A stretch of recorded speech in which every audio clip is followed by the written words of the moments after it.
ESPN welcomes you to the following presentation of the Southeastern Conference. Welcome to ESPN College Football presented by Geico. One last road test in the regular season for the #1 team in America, Alabama taking on Arkansas. The coach looking for a national championship.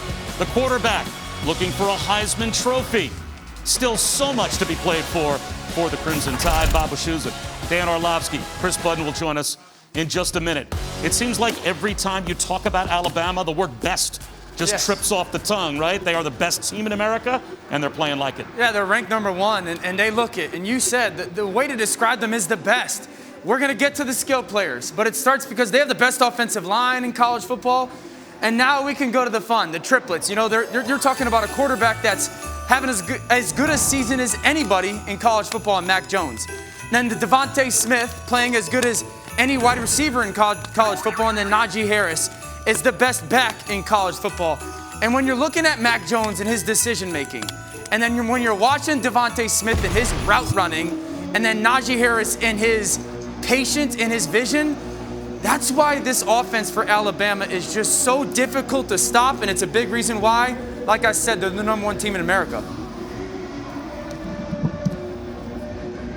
And Dan, as you said, put them behind the best offensive line in America, and they so far this season have been impossible to stop. 97 consecutive wins against unranked opponents for the Crimson Tide, and that is already an all-time college football record. The previous record was 72 from Miami back from 1984 through 2000. So Arkansas won the toss. They have elected to receive, and they're going to try and play with some tempo as best they can as they'll start at the 25-yard line off of a fair catch.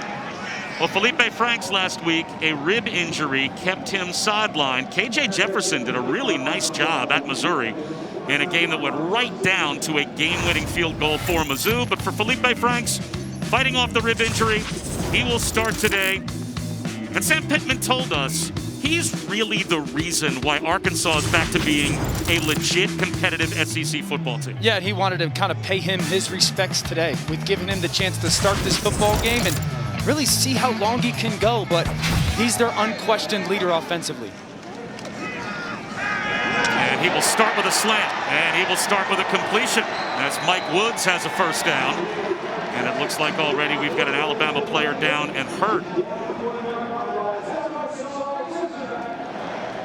Christian Harris, one of 16 semifinalists for the Butkus Award, holding that left shoulder.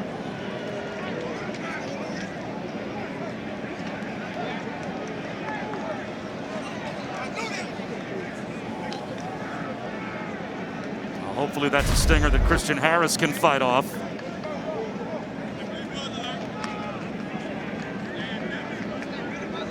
Looked like that contact right there is rolling on the tackle. Mike Woods landed on that shoulder of Harris.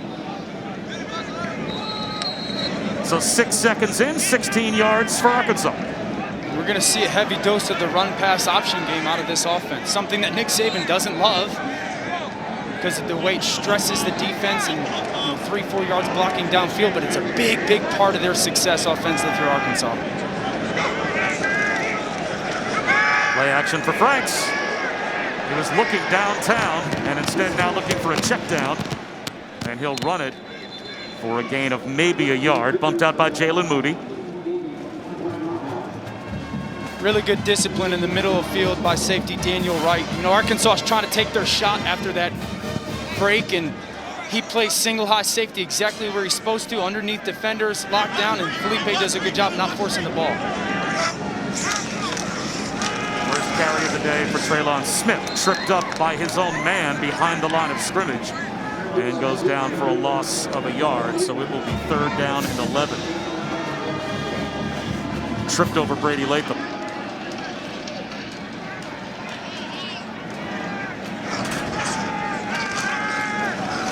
Felipe Franks will go down. The pocket collapses, and he ends up underneath Christian Barmore. 5th sack of the season for Barmore. 1 first down for Arkansas, but now they have to punt. Watch the twist inside by these guys. Watch this interior twist by Barmore and DJ Dale, okay? This is so difficult for an offensive line. Twist, twist. Barmore takes 2, DJ Dale gets free, and Barmore cleans it up. Really good job at that defensive front. 2nd down, you set the edge against the run. 3rd down, you earn your right to rush the quarterback, get off the field. Here's Devontae Smith on the return, breaking tackles. And an offense that so far this season has been unstoppable with Mac Jones at quarterback. Will start in plus territory. A 2017 redshirt and then backed up Tua for a couple of years, but when he got his opportunity to play last season when Tua Tagovailoa was hurt, he gave you a little appetizer as to what he could be this year.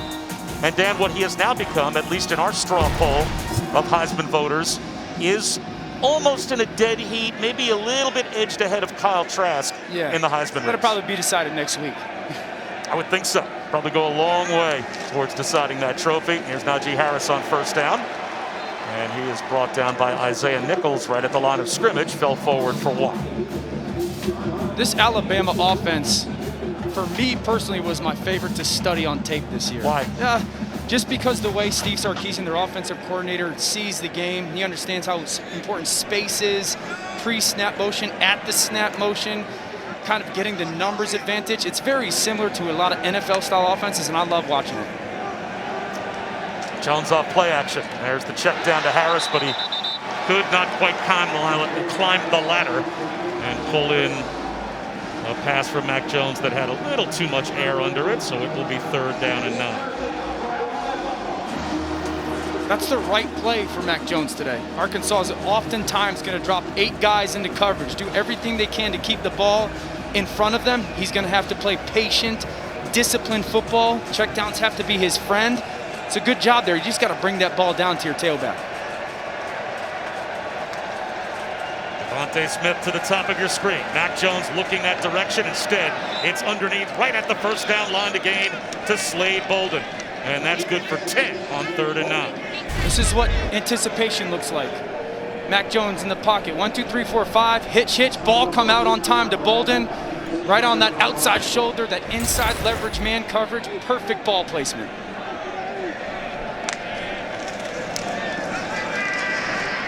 Harris for about 3 yards. Now it's funny when you look even as the play-by-play guy at Alabama statistically, it looks like an NFL stat sheet as well. It looks like the Tennessee Titans. Yes. Right? You've got, and a former Alabama guy, the #1 bell cow running back, kind of a clear-cut #1 wide receiver, clear-cut #2 wide receiver, productive tight ends. Heavy play action pass. And a prototypical pocket passing quarterback and just tremendous offensive efficiency. And here is Najee Harris. 2 yards shy of a first down. And already Najee Harris, with just a few yards, has moved into spot number 3 all time in Alabama history in yards rushing. I think the thing that has stood out is his patience and his vision this year as a runner. That time he's met. And Nick Saban will have a 4th down decision to make. It'll be 4th down and 2. Well inside field goal range for the field goal kicker that Nick Saban described as the best in America in Will Reichard.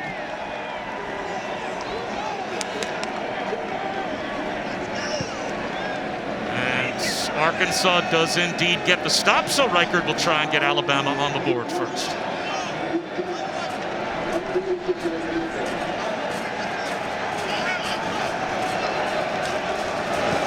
46. Perfect. Arkansas gets a stop. Alabama settles for 3.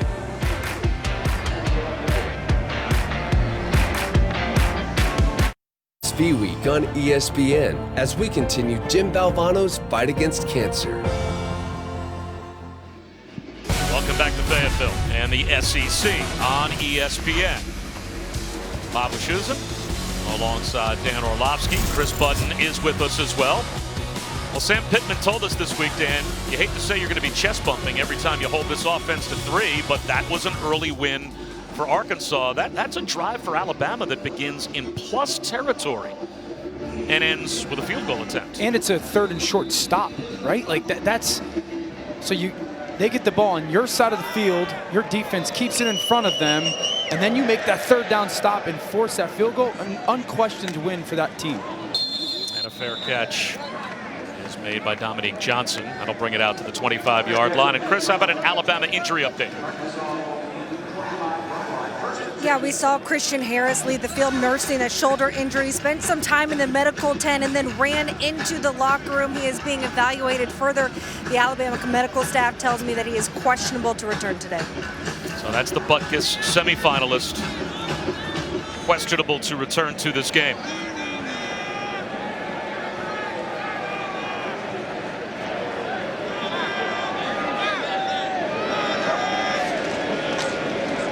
Delayed handoff to Traylon Smith. He's got an alley. And he's got a 1st down and more. About 15 yards for Smith. Out to the 40-yard line. It's always a great play. It's a sprint draw play. You run one side to the other, you get the defense to flow, and the draw right back against the grain. And they play with tempo, and Felipe Franks flipping one to the sideline, but it floats out of bounds, out of the reach of Mike Woods. You know, playing with tempo, a little bit of a pick your poison against this Alabama defense. Well, for sure, because if you're not scoring points, or if their offense is being efficient and Alabama's offense is scoring points, well, you don't want to continue to hang your defense out to dry. And so it's important for them to play with tempo, be efficient, and get completions like we just saw from Franks to Burks. Traylon Burks wearing the number 10 of Davion Warren, who tore his ACL. So normally he wears 16, but wearing 10 in honor of his teammate today. And here's Felipe Franks off play action, flushed out of the pocket.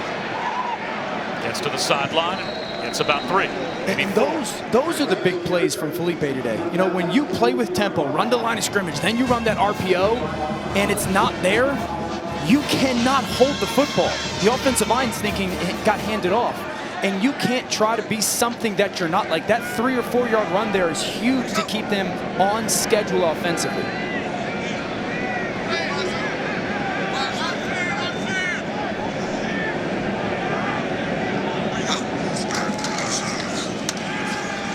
Quarterback run. And Felipe Franks is spun down after a gain of a yard, maybe a yard and a half. Malachi Moore, the freshman. And that safety that learned the entire defense for Alabama on Zoom. And then, according to Nick Saban, came in and knew how to make the checks. Franks extending the play again. And he's able to flip one to Smith. All the way down to the 20-yard line. The ball pops out, but I think they will rule him down at the 20-yard line. It's a great play by Felipe Franks to find Smith. Looks like that ball pops out as he hits the ground, but how about the creativity by Felipe? And then Smith just having the same kind of feel. The dangerous throw back across the field. Big conversion.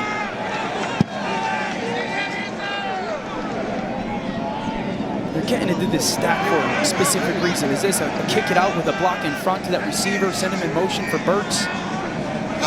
Traylon Burks motions into the backfield. Instead, it's a cutback run for TJ Hammonds.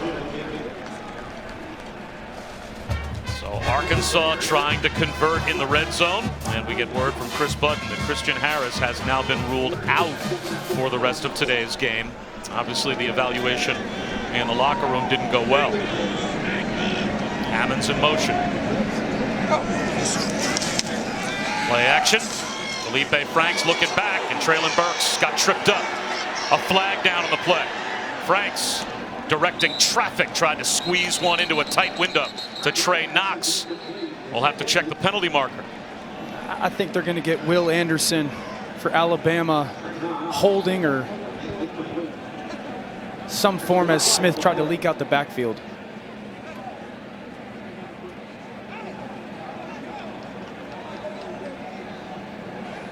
Holding against an eligible receiver, number 31 of the defense.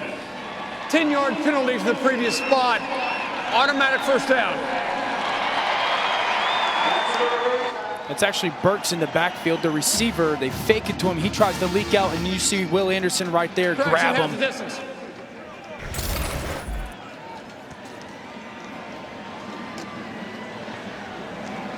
So it's a half the distance penalty that moves it down just inside the 8-yard line. And it is a goal to go now for Arkansas. See the aggressive mindset of Kendall Briles, the play caller for Arkansas. Second shot play they went to. Traylon Burks fell as he went in motion.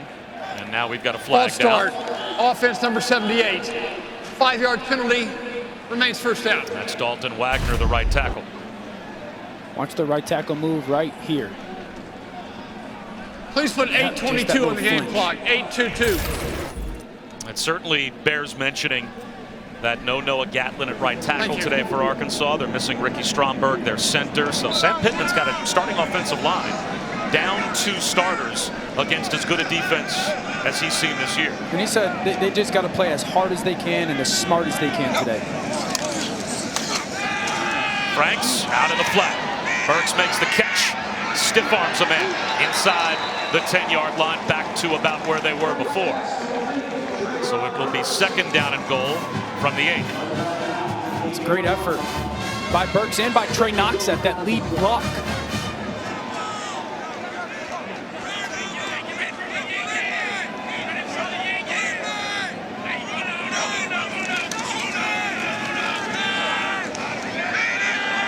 On a rollout, it's Franks, and he goes down, forced back inside by Will Anderson, and he lost a yard. So now it's third down and goal at the 9. This is probably one of those moments where you want Felipe to be a little bit creative if number 1 or 2 of the progression isn't there. You know, if you take a 4 or 5 yard sack here, you're okay. It's still a chip shot field goal. But if you can be creative with the football after the snap and try to free one of those receivers up, you want to take your chance against this Alabama defense. Burks in the slot left. Franks looking that way. Instead, it's a check down underneath. No chance to get anywhere near the end zone, even if Trey Knox had come up with that reception. Daniel right there in coverage. And if you're Arkansas, I would think you've got to try to get the ball into the end zone here, right? I mean, yeah, I mean, this is disappointing to get to a goal-to-go situation and the ball never gets more than a couple of yards past the line of scrimmage. As well as their defense did forcing that 3, you're not going to knock off Alabama kicking 3s, right? At the end of the day, when they play coverage, you also don't want to be careless with the football and reckless with it. So that's the right decision, and now they got the chance to even the game. It's Matthew Phillips. His first attempt of the season goes through in place of A.J. Reed, and we are tied at 3 early.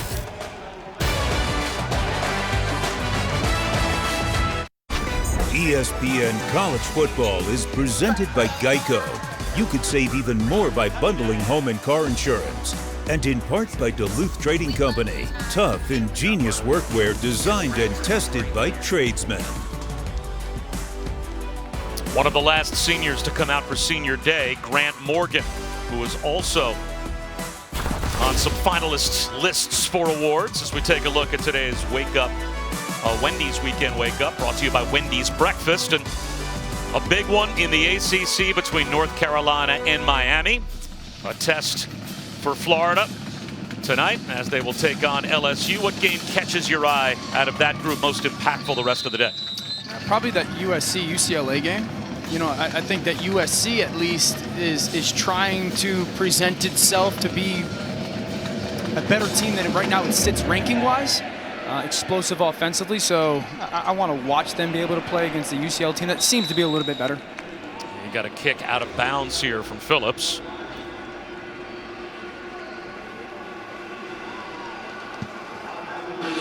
Kick out of bounds. Receivers will take the ball at the 35-yard line. First down. So good field position for Alabama, and our first opportunity to say hi to Dan's bestie, Matt Barry. Happy College Football Saturday, gentlemen. Time now for the Rocket Mortgage Studio update. Early defense out of Georgia. Eric Stokes, the interception. And on the ensuing possession, Dogs take advantage after the nice return. Kenny McIntosh would punch it in after the Georgia turnover. They just added another touchdown. It is 14-0 Dogs. Orlovsky, your mask was adorable. I agree. He's feeling himself today. Arizona State scored a couple points last night. Mac Jones, there's the check down that you said would be there all day against a defense that wants to keep things in front of them. Miller Forrestal picks up 6. Think about how challenging that is mentally for Mac Jones today, right? This offense has been explosive all season. They're launching the ball all over the field, big shots downfield. And Arkansas is going to do everything they can to not allow that. And so you kind of have to recalibrate your mind thinking, all right, if it's not there, my job is to get the ball out of my hands for those completions. Slip on the cutback by Harris. So it brings up 3rd down and about 4.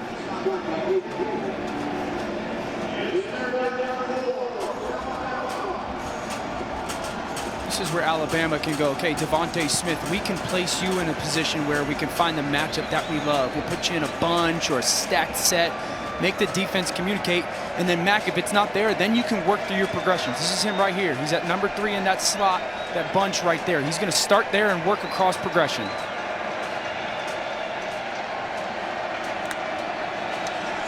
Here comes a 5-man rush. The blitz is picked up. That turns into an easy 1st down pitch and catch for Devontae Smith. Watch the patience. The point man on the bunch goes vertical. Devontae's got great feel in that soft zone, snaps his head around, and Mac knows exactly where he's going to be.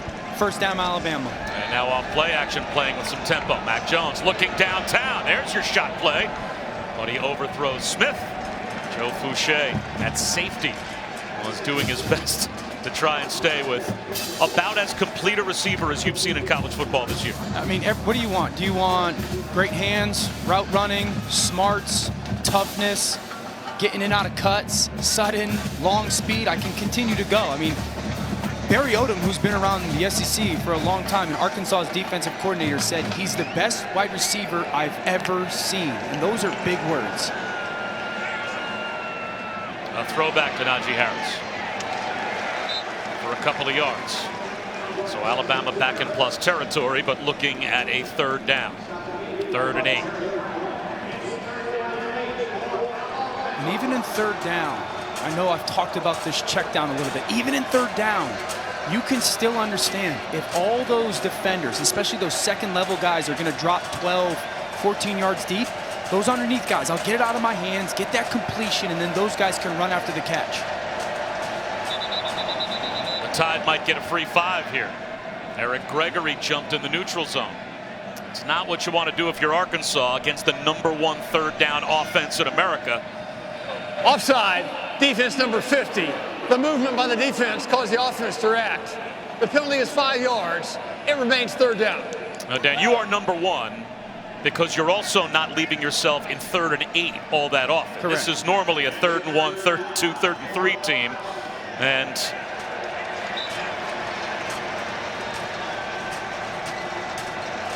they've got 3rd down and 3 here. Could bring his tight end in. There was a corner out there. He knows it's zone coverage. A slip and a fall again. Having a tough time with the turf. As once again Harris loses his footing and it becomes 4th down. Just doesn't seem like he can keep his feet underneath him when he wants to cut. Yeah, I mean, it may be something where you're trying to get longer cleats in there. You know, longer cleats to get a better grip. And they're going to go for it on 4th down. It's really trying to find space. You got space at the bottom of the screen in the slot and then space at the top with your tight end. Trying to figure out where that space is to attack it. Only a 3-man rush. Long looping throw to the sideline, up over the head of Brian Robinson, and it's a turnover on downs. Arkansas takes over near midfield when we come back.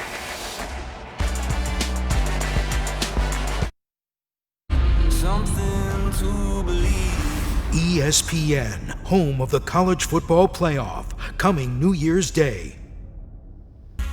About as traditional a New Year's Day with the college football playoff happening on New Year's Day as we can ask for in college football. And Bill Hancock, the executive director of the CFP, had this to say: we are looking forward to the semifinals January 1st and the championship game January 11th and planning for them. They have been meticulous. They have kept the train on the tracks. And where will Alabama land? They've got the SEC championship next week against Florida, but first and foremost, Arkansas to deal with today. And off a very good performance last week against Missouri, our first look, Dan, today at KJ Jefferson getting a chance at quarterback. Plays a little bit better in tempo and then adds to their quarterback run game offensively.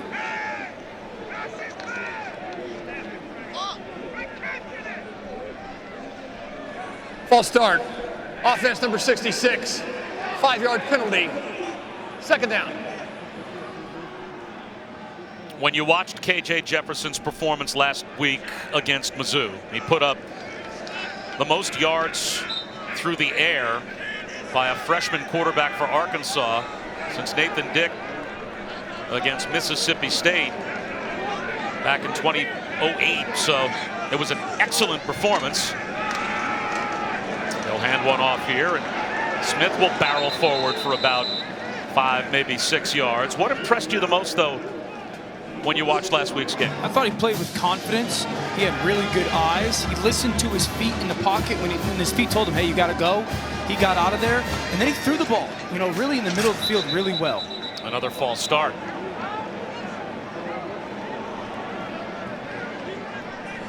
False start on the offense, number 65. 5-yard penalty, remains third down. And Chris, Felipe Franks, a rib injury last week. Was there any injury concern here as to why KJ Jefferson's taking over? I've been watching him on the sidelines. He hasn't received any treatment, hasn't looked like he's been complaining of any injury. Sam Pittman told me before the game he's going to play him as long as he could. But when he practiced this week, there was still some soreness. So maybe just giving him a break. Third down and 11. KJ Jefferson trying to get Arkansas set.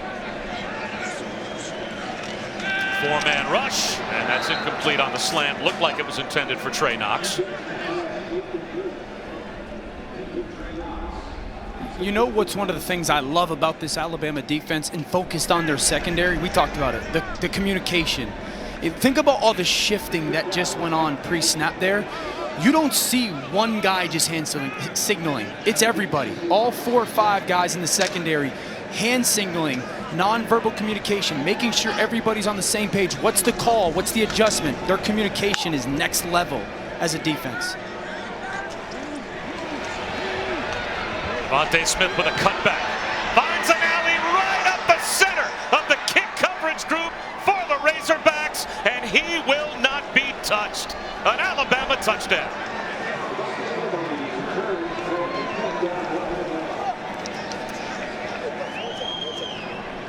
Our offense is struggling, no problem. Devontae Smith takes care of it on special teams.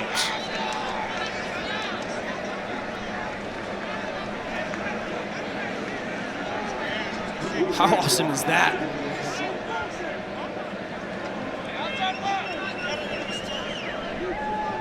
Just a special player. Get the ball in his hands, make big plays with it, and all he needs is a little bit of a crease, whether it's as a returner or a receiver. Alabama with the 7-point lead.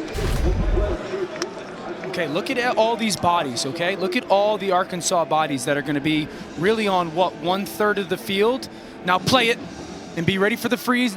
Now freeze it there. Look at, again, all those bodies.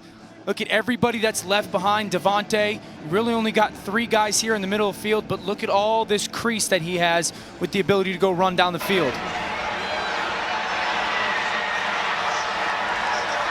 There's so many guys committed to one side of the football field, lack of lane integrity, and now he only needs a little crease. That's a huge crease, and he puts 1 foot in the ground, makes that cut, and nobody is going to catch him with his straight line speed. Yeah, much like you always talk about defensive lines. This is your gap. This is your gap. Right. This is your gap.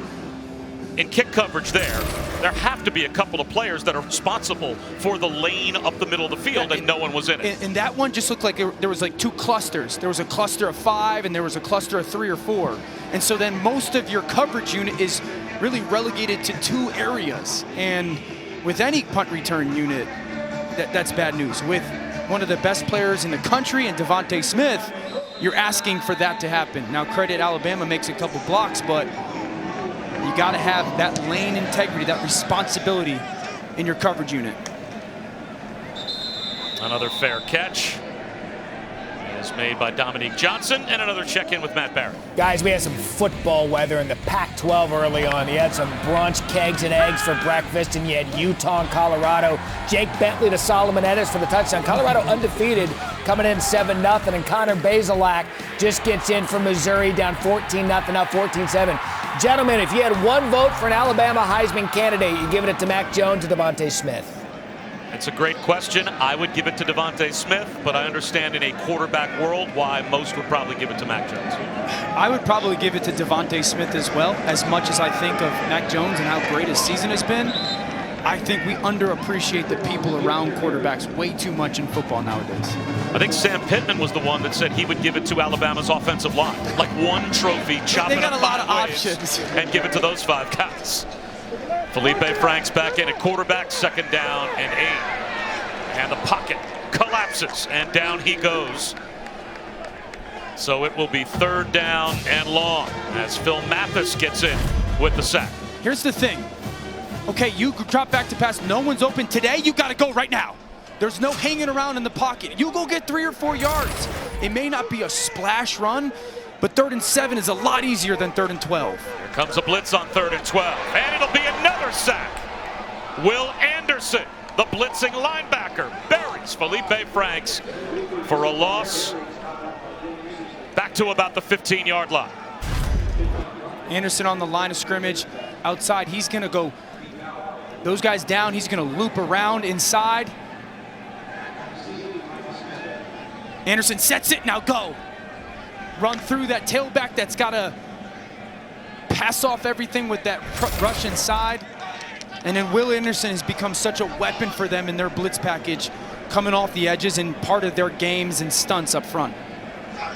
So Reed Bauer from inside the 5-yard line is going to try to keep it away from Devontae Smith, and it'll hop right into his arms. And again, great field position for Alabama, Chris Budden. So Mac Jones doesn't just have football team goals, he has personal goals each day. He calls it his prize fighter day. A nutrition goal, hydration, mental, physical, kindness goals. If he gets that and he does it 5 days in a row and he completes all 5 of those, he knows he's ready for football Saturday. And this all goes into his love for Conor McGregor. We asked him, what is on the front of your lock screen on your phone? It's a picture of Conor McGregor holding up 2 belts. He said, I love his confidence and his cockiness. And his teammates say he's a little of the same. He's one of the biggest trash talkers on the team.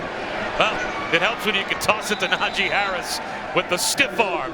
Najee Harris with a 1st down and then some. He's got 17.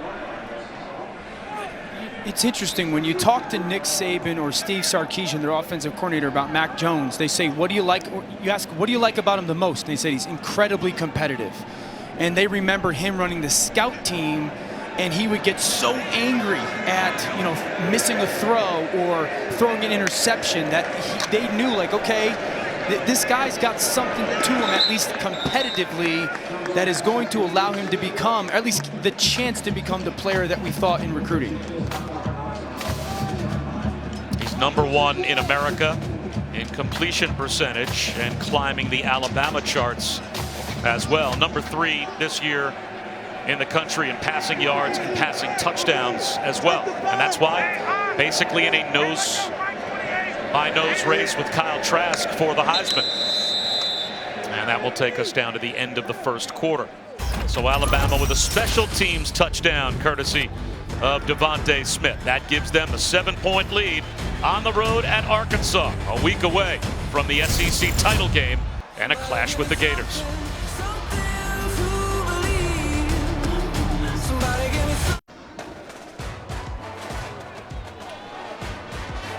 Devontae Smith, I think, was complaining about this punt return right at the end. That little ankle turn there by backup tight end Nathan Bax. And I think Devontae Smith thought that was intentional and had something to say to the officials after the play was over. I've seen a lot of football in my life. I'm not going to accuse, but it certainly looks like there's some intent behind that twist and roll in layoff. Najee Harris about 2.5 yards shy of the first down, so it makes it 3rd down and a long 2, close to 3 to start off the second quarter. But Devontae Smith was able to shake off the ankle roll and got a little tape job maybe done. Spat it up during the timeout. 3rd down and 2. I think Alabama can run the football here. Those safeties are high for Arkansas. Harris looking for a cutback lane, and he lowers his shoulders and gets the first down. Another check-in with Matt. All right, guys, I have our AT&T countdown to the CFP update. Remember, Northwestern in the Big Ten Championship, no matter what. They're playing today against Illinois. Touchdown to Charlie Mandieri. Remember, Ohio State not playing, but Northwestern gets a tune-up before next week's game. Fighting my Greenbergs out to the early lead. I'm excited to watch that Northwestern team play against Ohio State. Obviously an enormous game for Ohio State in the college football playoff situation. Mac Jones on play action. Over the middle, wide open Forrestal. Down inside the 6, close to the 5-yard line. It'll be 1st and goal. Just watch the patience by Forrestal. Right side of the screen, 87. Block, block, block. Then Najee, you carry it out, clear it out, and then you just replace those dropping defenders. And that's the exact example. Mac, take your shot. And if it's not there, if Najee's covered up, we got someone coming underneath Forrestal, patient in that zone.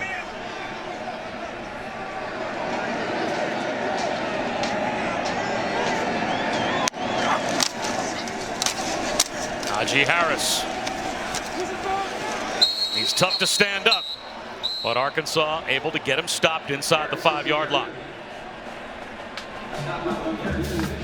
Ladarius Bishop joined by Jalen Catalon. Down here, Arkansas has got to ask themselves, okay, do we feel okay playing man coverage? You know, do we have someone we feel good enough playing man coverage on Devontae Smith? Because then you could commit more numbers to stopping that run. And if you don't, I don't think they do, that's when you got to play with some numbers on the back end and you become susceptible to the run game. You see down here, you got 2 people down here covering Devontae. That's less numbers towards the run. Ryan Robinson tries to take advantage, breaks a tackle and gets to the 1. It will be 3rd down and goal. Now, is that something that Mac Jones is calling? Does he look out and see, my #1 receiver clearly has numbers committed to him, I'm handing the ball off? Or you can work a progression the other side for sure in the pass game. But yeah, if you see that 2 defenders over there, that safety high, you're going, okay, that's 1 less towards the run. We should be good in our run game here. Now they load up with the extra tight ends. And the handoff to Harris, easily done. His 21st rushing touchdown of the season. And the Tide extend their lead.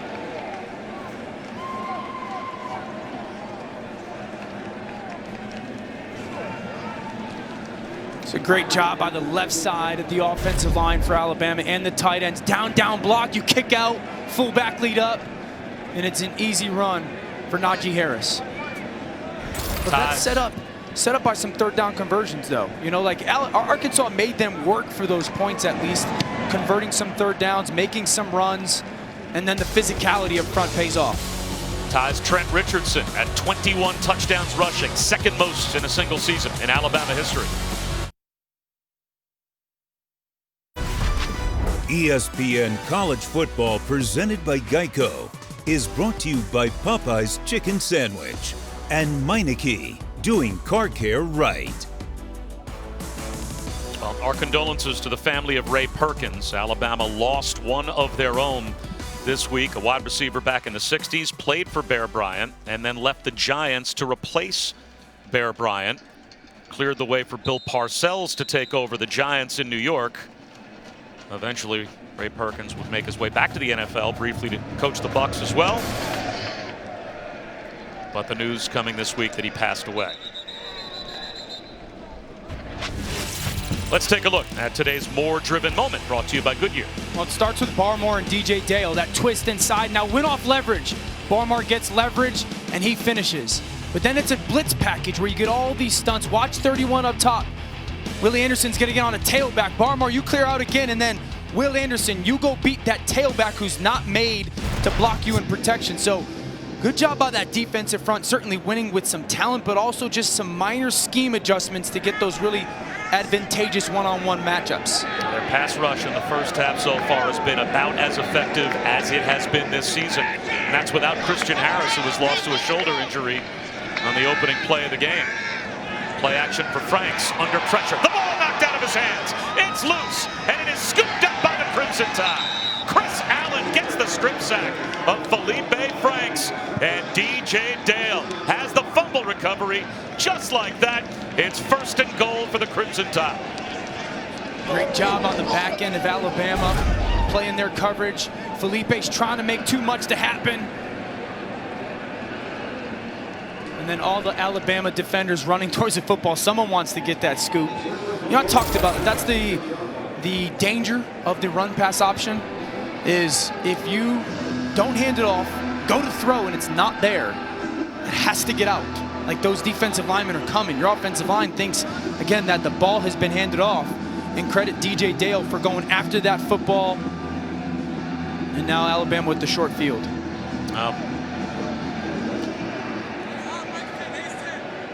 Looks like Darian Dalcourt takes over at center for Alabama. Landon Dickerson getting his wrist wrapped on the sideline. 1st and goal at the 5. Here's Harris. Blasts up the middle at the goal line. Is he in? Yes. That is an Alabama touchdown. 2nd rushing touchdown and as many snaps for Najee Harris.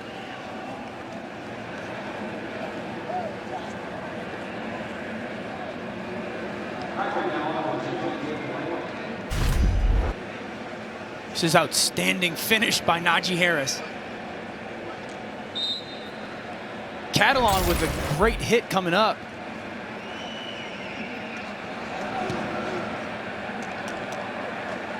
And the lead up to 3 touchdowns now for Alabama. So, Dan, you get the shortest of short fields, and you punch it in with maybe the #1 run back in America right now. Outstanding finish by 22.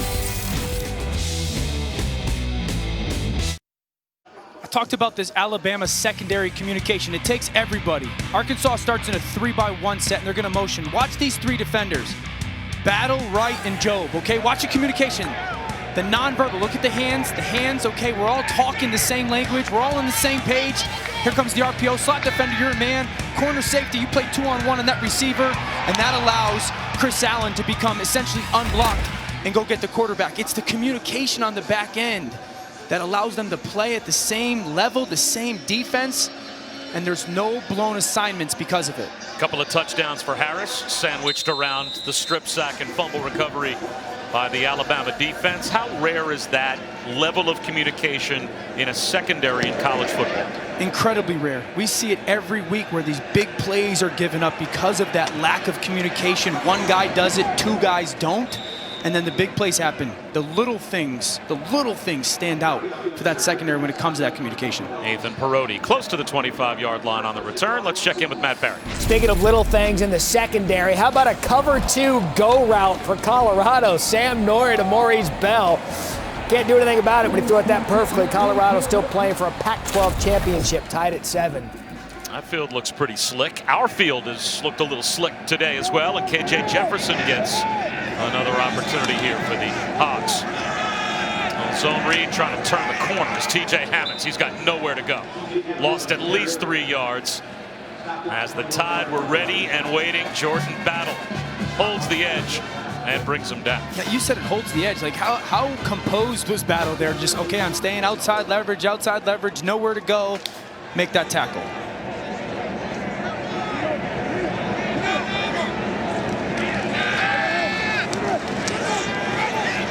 Jefferson to the sideline. That's broken up.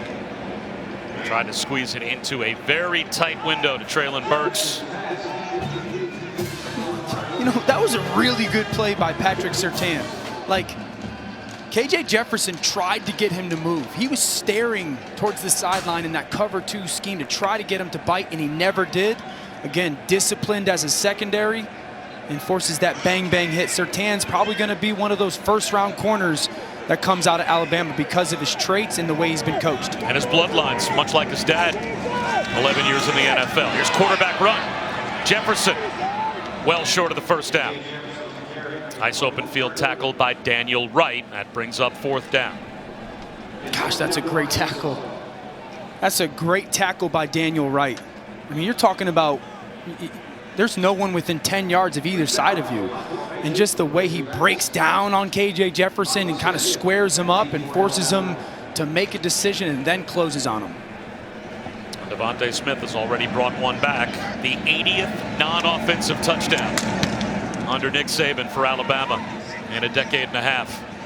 And this time it will roll dead at about the 28-yard line. So a good job by Bauer to keep it away from Devontae. And kick off your NFL Sunday with countdown at 10 a.m. Eastern tomorrow here on ESPN. Before the Steelers and Bills square off, we're one-on-one with Josh Allen and Stephon Diggs. And then Monday Night Football, Baker Mayfield and the red-hot Browns hosting Lamar Jackson and the Ravens, 8 Eastern on ESPN, ESPN Deportes, and the ESPN app. And for Lamar, the numbers, they're ticked down this year compared to where they were in his MVP season last year. It started with their offseason. Marshall Yonda, their Hall of Fame guard, retired. That hurt them. And then they went from a 3 tight end package to a 2 tight end package, and it just took some of their diversity away. Mac Jones right up the seam. Squeezes one into John Mechie. Right to midfield, an Alabama first down. So there's play action shots, and then there's play action chunks. This is a play action chunk. Hard ball, motion comes, hold those second level defenders, ball come out, Mac Jones, Mechie just sit in that soft spot, get it over those linebackers with a little bit of touch, and there's that chunk, that 20-yard completion that, you know, we talked about. It's very NFL-like when it comes to that stuff. Robinson for about a yard. Yeah, the names that you mentioned, Kyle Shanahan, Arthur Smith, Matt LaFleur, that kind of a DNA NFL-wise in this offense. It's a little different than college football. You know, college football is very RPO-based, the run-pass option-based. And I asked Steve Sarkisian, like, why so much your traditional, long-developing play-action plays? He said, well, when he came back to college football, he realized the safeties were at like 8 yards every play. Defenses were called and built to stop the RPO. And he said, I'm not going to allow safeties to play that way. Our offensive line's good enough, and we'll marry our run and pass together. Brian Robinson to the 43-yard line. It'll be 3rd down and 3. We said in our open, you use best a lot when you talk about Alabama overall.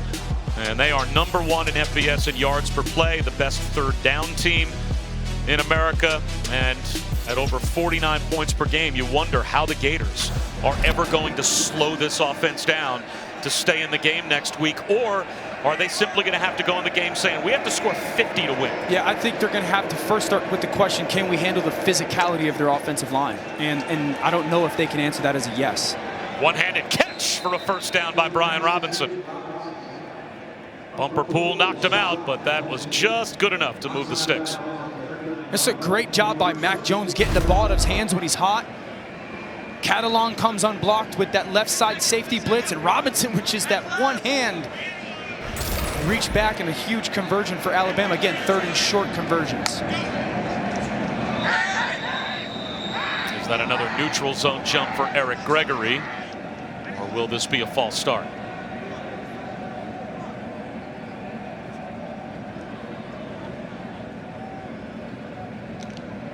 Offside, defense number 50. The movement by the defense caused the offense to react. The penalty is 5 yards. It remains first down. Here's my thing. Watch the clap by Mac Jones and then the hand flash, the violent hand flash. Clap and flash. Matt Austin, who's with us, I believe, told us that's something that the officials want to call on the offense. They want the offense. He's not allowed to clap and flash in that intent manner.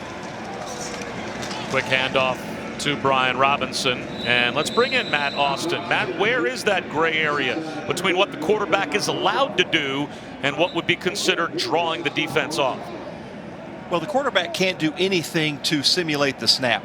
On normal plays, the quarterback, and this quarterback's going to get all day, he just snaps his hands, claps his hands, and waits for the snap.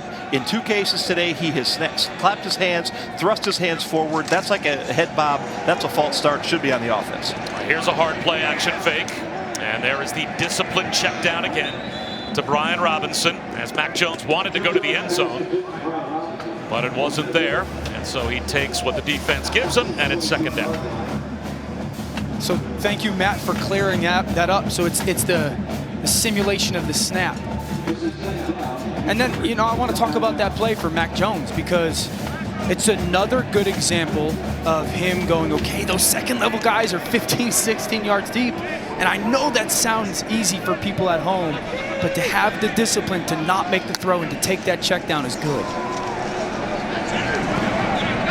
Now he's got a shot down for the front pylon. This is a catch made by Mechie, and they will say it is a completion. Goal to go at the 2-yard line. That sluggo seam, reset in the pocket, drive that ball to that sideline. Mechie gets 2 down. It's a good job by Mac of getting to number 3 in that progression and then having that arm strength to put that ball on that back shoulder to Mechie. For this team to lose Jalen Waddle and still be every bit as good offensively as they were with Jalen Waddle. What depth. An end zone throw a little bit high for Jaleel Billingsley, but a flag thrown. Billingsley got tied up with Jalen Catalon.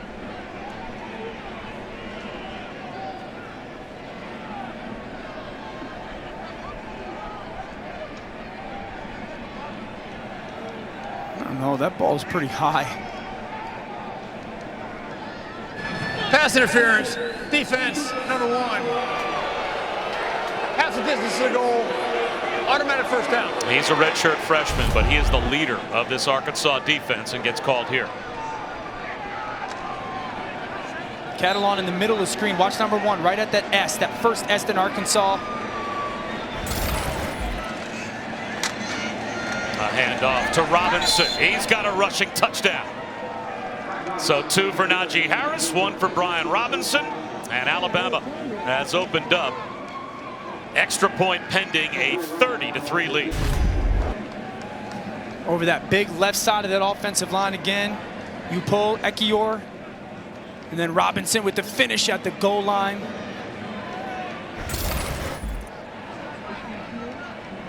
The big play leads to the short field for Alabama's offense. And then again, that goal line, that front, the physical nature of their offensive line gets the job done. Reichard with the point after. It was a slow start for Alabama, but they're looking a lot more like number 1 now.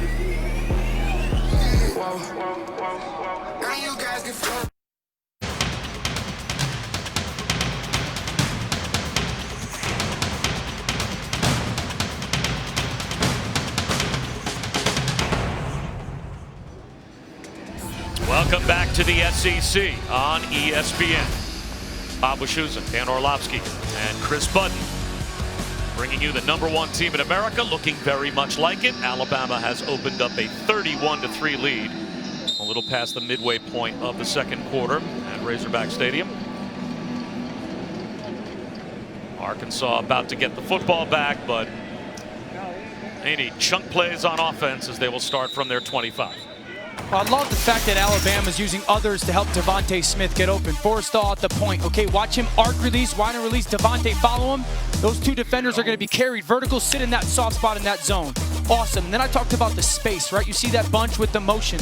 Everybody on the Arkansas defense, 9 out of 11 are from the middle of the field to one side. That's creating space for your run game. There's one person, Fouché, that safety, is left from really half of that field to the boundary to force that tackle or try and make that tackle. That's creating space, Steve Sarkisian, for their offensive players. KJ Jefferson at quarterback once again for the Hogs. Bobbles the snap, straight quarterback run. He's got 5. Brought down by DJ Dale. Arkansas got off to a pretty good start when they were on the script on their opening drive, but now that we've gone deeper into the game, Alabama's defense now seems to be dictating as Jefferson gets pounded down after a gain of about 3, so it sets up 3rd down and a long 2, close to 3.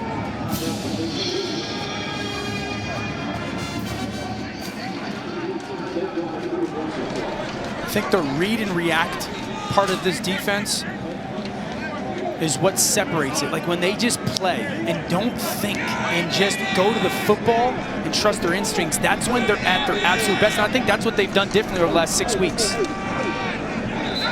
There's a stop right at the line of scrimmage on Traylon Smith as they tried to run for it on 3rd down and short. Nowhere to go. Christian Barmore gets the tackle.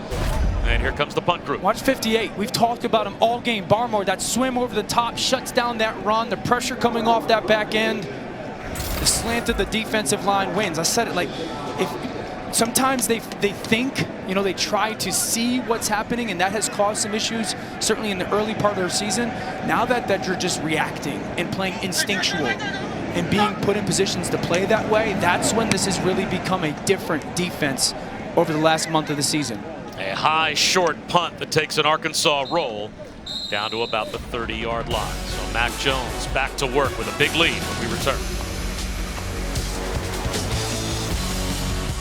Time now for today's Aflac trivia question. Aflac. All right, Dan Orlovsky, you're 0 for the season. 2 Heisman Trophy winners, and Derrick Henry and Mark Ingram for Alabama. What's the highest a quarterback has finished in Heisman voting? Alabama quarterback. What's the highest it has finished in the Heisman voting? We'll see if you stay 0 for the season. I know we that come one. up with our answer later.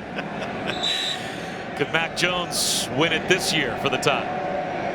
He's right there with Kyle Trask and a little end around to Devontae Smith. Maybe easiest completion that Mac has this year.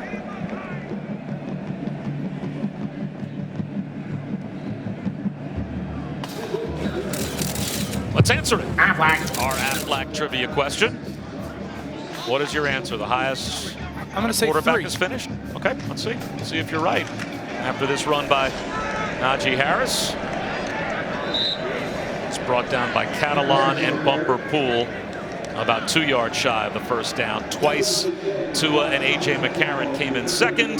So again, you stay 0 for the season. I thought it was like a trick question. I thought, nice try. I thought Tua at 2 was like the obvious answer. And it was.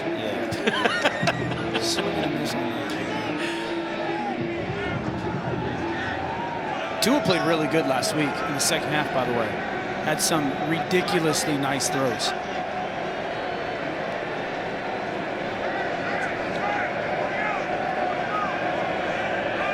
Play clock down to 5. 3rd down and 2.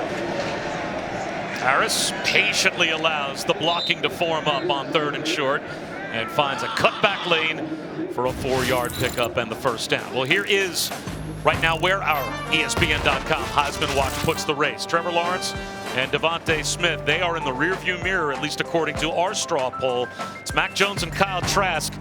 It should come down to the SEC championship game, you would think. Yeah, I mean, whatever team wins and quarterback plays well is probably going to be the winner. You know, if Alabama wins and Mac just plays okay and Kyle Trask plays out of his mind, you know, that could become, you know, where it becomes a dicier situation. But if Alabama wins that game, which I think they will, and Mac Jones plays good football, to really good football in that game, Mac Jones, I think, will win the Heisman Trophy. He only has 111 yards passing today. Yeah. Now, not that this is anything that Nick Saban is going to be worried about. Correct. But does he need some stats padded in this game just to keep the statistical columns even with Kyle Trask if Trask goes out and has a big one? Yeah, because he's what, like 8 touchdown passes behind Trask now and playing an LSU team that's beat up. Like, you could make that argument, but I don't think Trask is going to be 15+ touchdowns ahead of Mac Jones before next week. And again, I think that because of the scene of next week and winning the SEC championship, if you play well in it, I think that would be hard to not give it to Mac Jones. And it's a playoff game, right? You know, so it is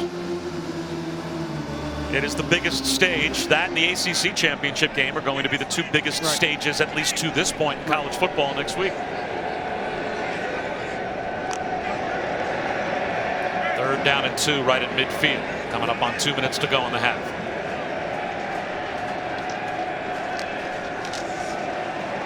Robinson, straight ahead run, easily picks up the first down.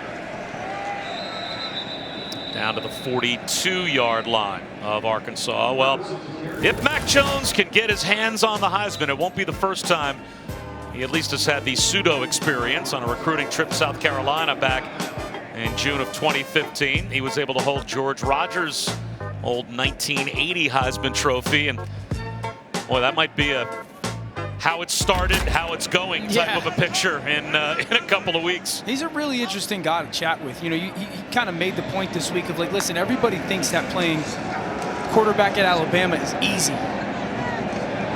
Fires a strike, and it's in and out of the hands of Mechie.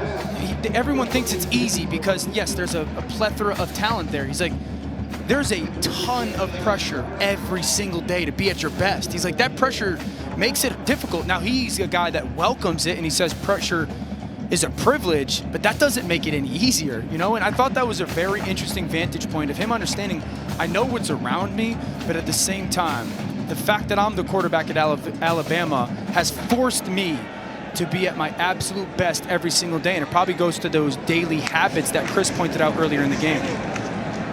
Swing pass to Mechie. Let's check in with Matt Barry.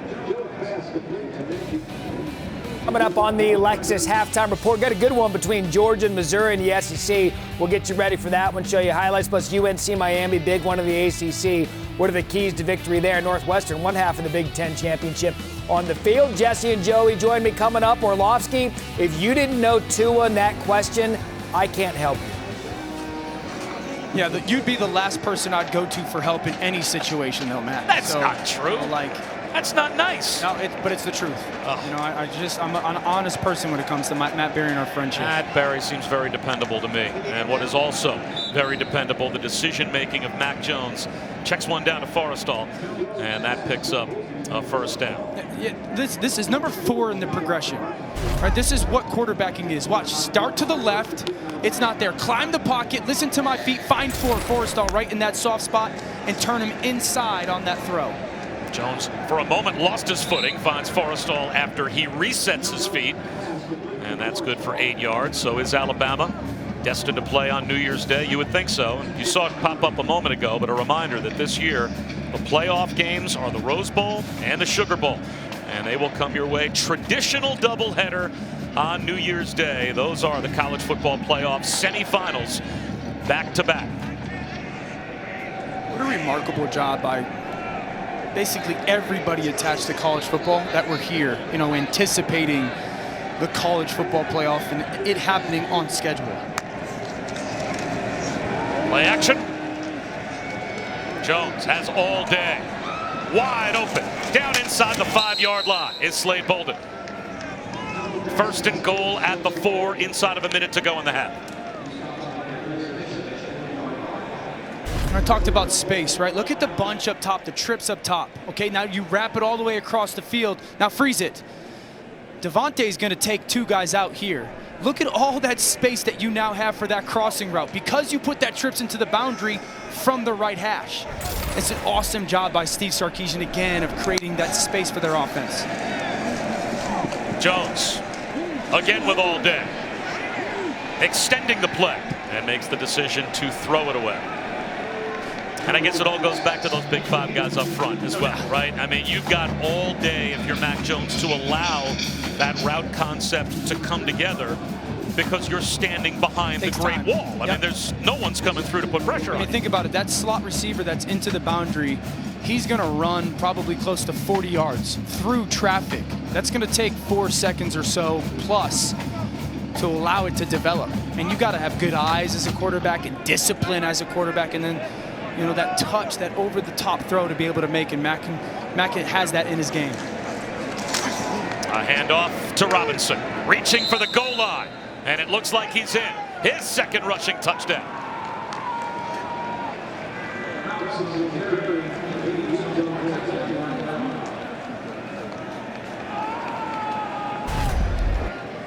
Watch Billingsley, 19 lead block, wrap around underneath, the push by the offensive line, and then Robinson with that right arm reach before Mason comes in and makes that hit.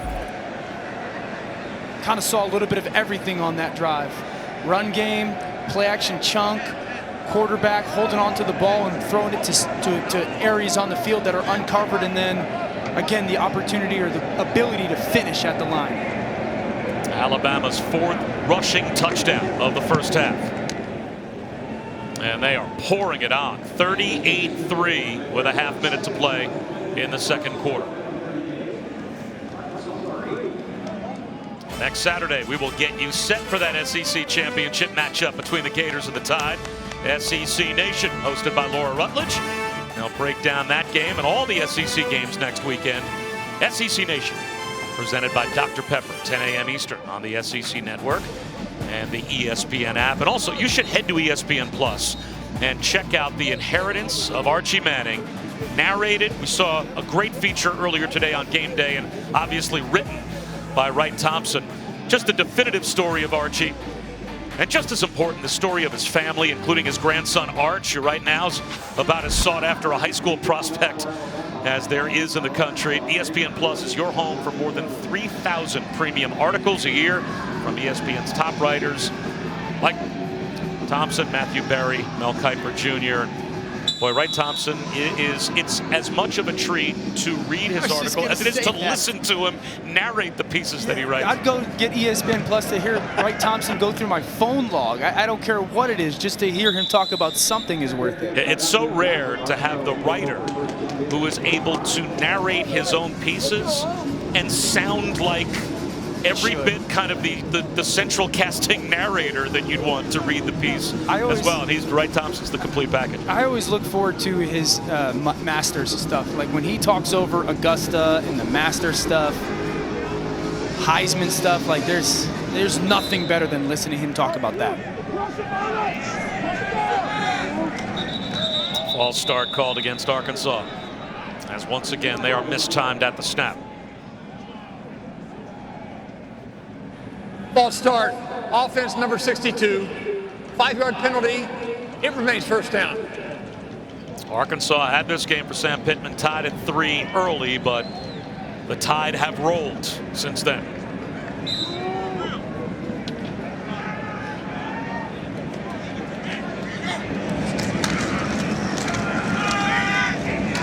Braylon Smith for about 5 yards, and if Alabama opts not to use a timeout, that may end the half. Let's see if Arkansas gets another snap off. And if they choose to snap it again, down 38-3, and they will let KJ Jefferson give it to Smith one more time. He'll go over the top of the pile, and that should take us to halftime.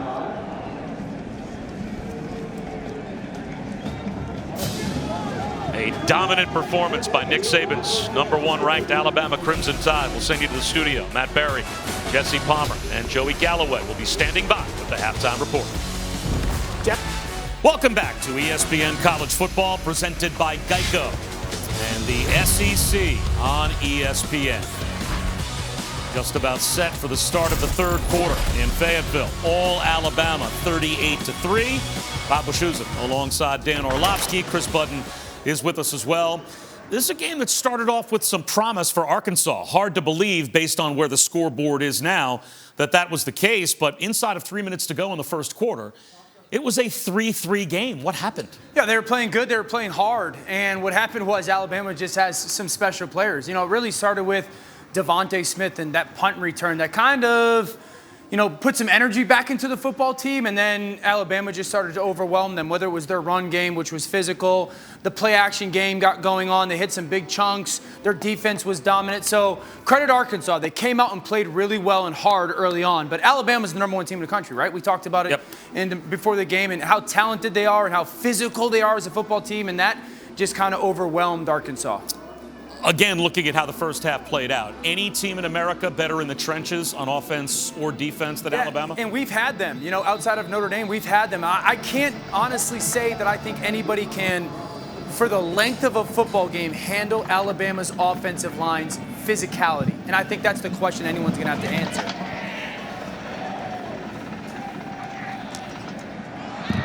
A dropped ball down inside the 5-yard line by Brian Robinson. So it's going to be the long field for the Crimson Tide to start off here in the third quarter. We talked about this Alabama offense, the run and the pass mixed together. Here's this play-action pass. High safeties, 3 cloud.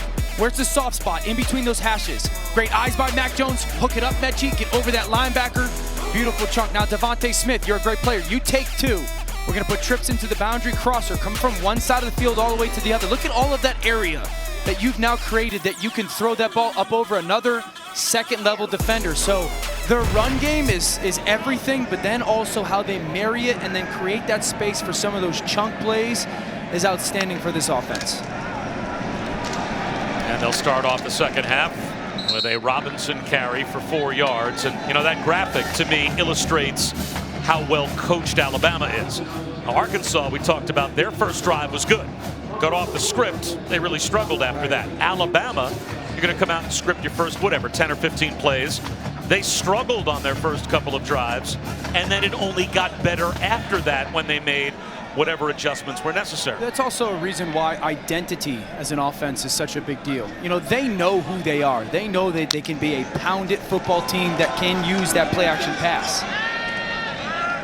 Mac Jones, he has looked for Miller Forrestall a bunch so far in this game. He's got 6 catches on all 6 of his targets, up to 51 yards total.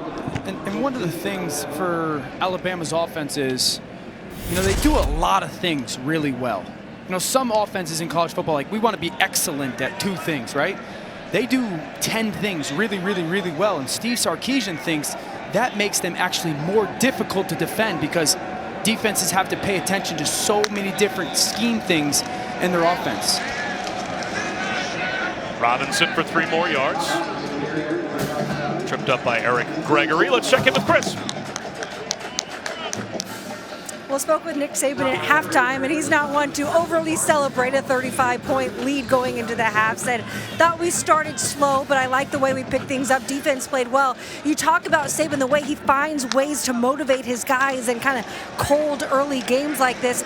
He told me, one, our goal is to go win 10 games in the SEC. That's never been done. But I also thought it was interesting what he told us yesterday about when he was with the Dolphins and he would get video of guys. And he's like, I never knew what their opponents were, so go play. That's a great point, that if you're scouting from an NFL standpoint, he told us I would get cut-ups of players. And I told my guys, when you get a cut-up of a player in the National Football League, all I'm looking at is your play all put together on a string of plays. There's no score up in the corner of the screen. There's no clock up in the corner of the screen. So I don't know, when I'm looking at a cut-up of you from a scouting standpoint, if it was 13-7 with 5 minutes to go in the game or 60-0 at halftime. I'm just looking at your effort, and that's how I'm making a decision about you as a player on the check down to Slade Bolden. And there are a lot of guys, obviously, every year on Alabama's roster that are thinking their cut-up is going to put them in the National Football League. And, well, he's right there tied with the greatest. I think the big thing is understanding that your effort should never be tied to your circumstances, right? Like, where the situation of the game is, what the score is, like, he doesn't care. You know, he wants you to play the way, the principles of their program, the principles of how that you have been brought into this program and the things that you've been taught are important. He wants those to reign more than, hey, we're up or down. Freshman Javon Baker on a wide receiver screen, met by Jalen Catalon.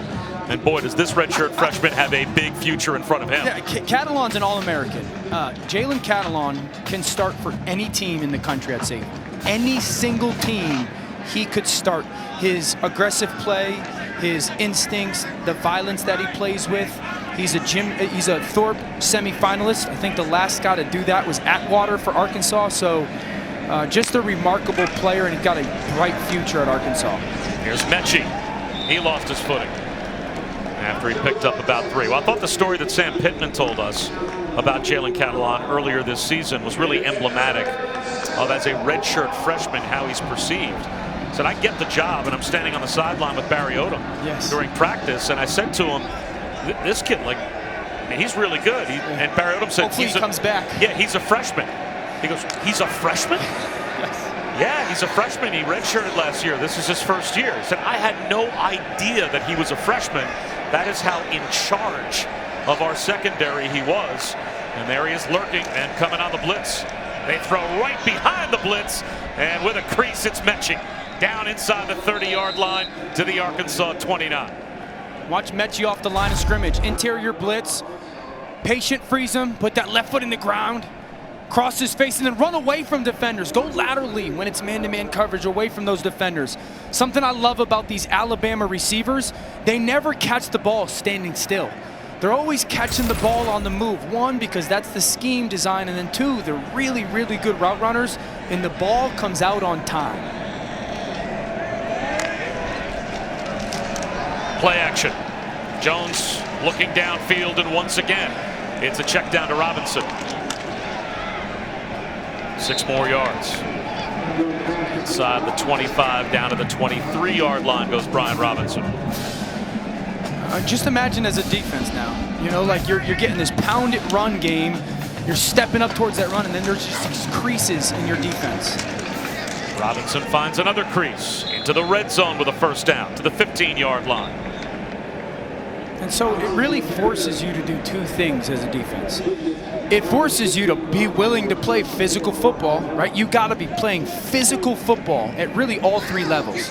But then you also have to have great discipline, because you want to honor the run but not buy the run, right? You want to honor it but not completely sell out because of all those play action pass game that Alabama can throw at you. Listen to that conversation, the center and Mac pointing out who they're going to. Robinson drives to the 10-yard line. 5 more. Catalan in on the tackle along with Greg Brooks. Isaiah Nichols as well. One last thing I'll throw out there about Jalen Catalan, because he's in on that tackle again, is when you talk to Sam Pittman and Barry Odom, what they love about him the most is they said every day's game day to him. Like, you go watch him at practice and he is full speed like it's Saturday at 1 o'clock, and his effort on practice has so impacted their football team. Jones again in the flat. That's a short gain to Jace McClellan. It'll be 3rd down. And Mac Jones today has not gone downfield for those chunk plays. Hasn't needed to, but again, doesn't that show the maturity and discipline of a veteran quarterback? 24 of 29, all in the under 20-yard range. Yeah, decision making, and then the ball goes where it's supposed to go, right? Those are 2 trademarks of really good quarterback play. I don't care what you want out of the play.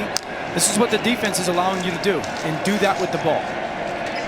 Jones out of the pocket, stays behind the line of scrimmage, dodges a sack, sidearms one towards the goal line, and Catalan picks it off. Gets all the way out to the 42-yard line before he's caught from behind by the freshman Jace McClellan, who may have saved a touchdown. Only the 4th interception this season for Mac Jones, but the 14th for the Arkansas defense. That's Catalan right in the middle of the field there. Mac Jones is going to set his feet. Nothing there. He's going to try scramble around. Try to do too much. Watch Catalan undercut. Interception for Arkansas. Talked about him all drive there.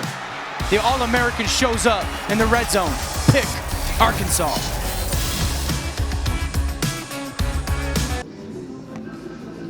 Mac Jones intercepted by Jalen Catalan, but as our friend Lee Corso would say, not so fast, my friend, because the replay booth has initiated a possible targeting right there on Hayden Henry. Mac Jones, he is going down, and he is a defenseless player, although that may not even be the issue with this possible targeting, because Hayden Henry, Dan, it seemed, lowers his head and launches with the crown of the helmet. And if you initiate contact with the crown of the helmet, you don't have to be defenseless if you're Mac Jones. It can still be targeting, and it looks like that may be the case. Yeah, as always, well done by you. I think that's what stands out, right? The leading with the crown of the helmet and the contact to the head are probably going to be what gets called here against Hayden Henry, which is unfortunate because it takes away that awesome interception by Jalen Catalan. After further review, number 27 of the defense made contact with a defenseless player in the head or neck area. By definition, that's a targeting foul. Therefore, number 27 is disqualified for the remainder of the contest. That will also result in a penalty for the previous spot. It will be 1st and 10 at the 4.5-yard line. The ball will be placed on the left hash. So they went with the initial version of targeting, which is forcible contact to the head or neck area of a defenseless player, and Henry did it with the crown of his helmet, so he pretty much checked all the boxes.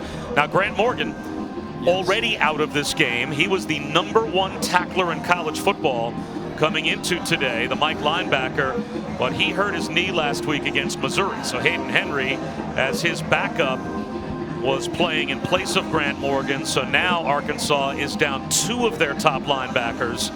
So it will be Bumper Poole and a combination of Deion Edwards and Andrew Parker for the rest of the day, and that also gives the ball back to Alabama inside the 5-yard line. To be honest, I just feel bad for Hayden Henry, senior, right? Like senior, last home game more than likely. The Henry family that has a rich tradition here at Arkansas, so a little bit unfortunate that happens to the senior, but it's the right call.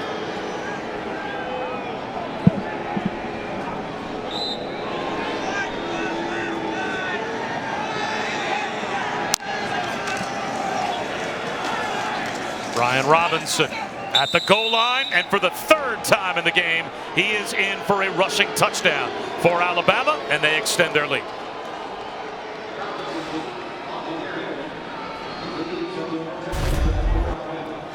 Again, just watch the push by this offensive line. Deontay Brown pulling, Billingsley leading up, Ekiyor finishing at that goal line again, and then Robinson. You know, when they want to get some yards, that tough yardage, they pull people. They pull those 2 guards, Deontay Brown or Ekiyor, and it's a tough offensive line to handle. Reichard right down the middle, 45-3. The Tide very much rolling.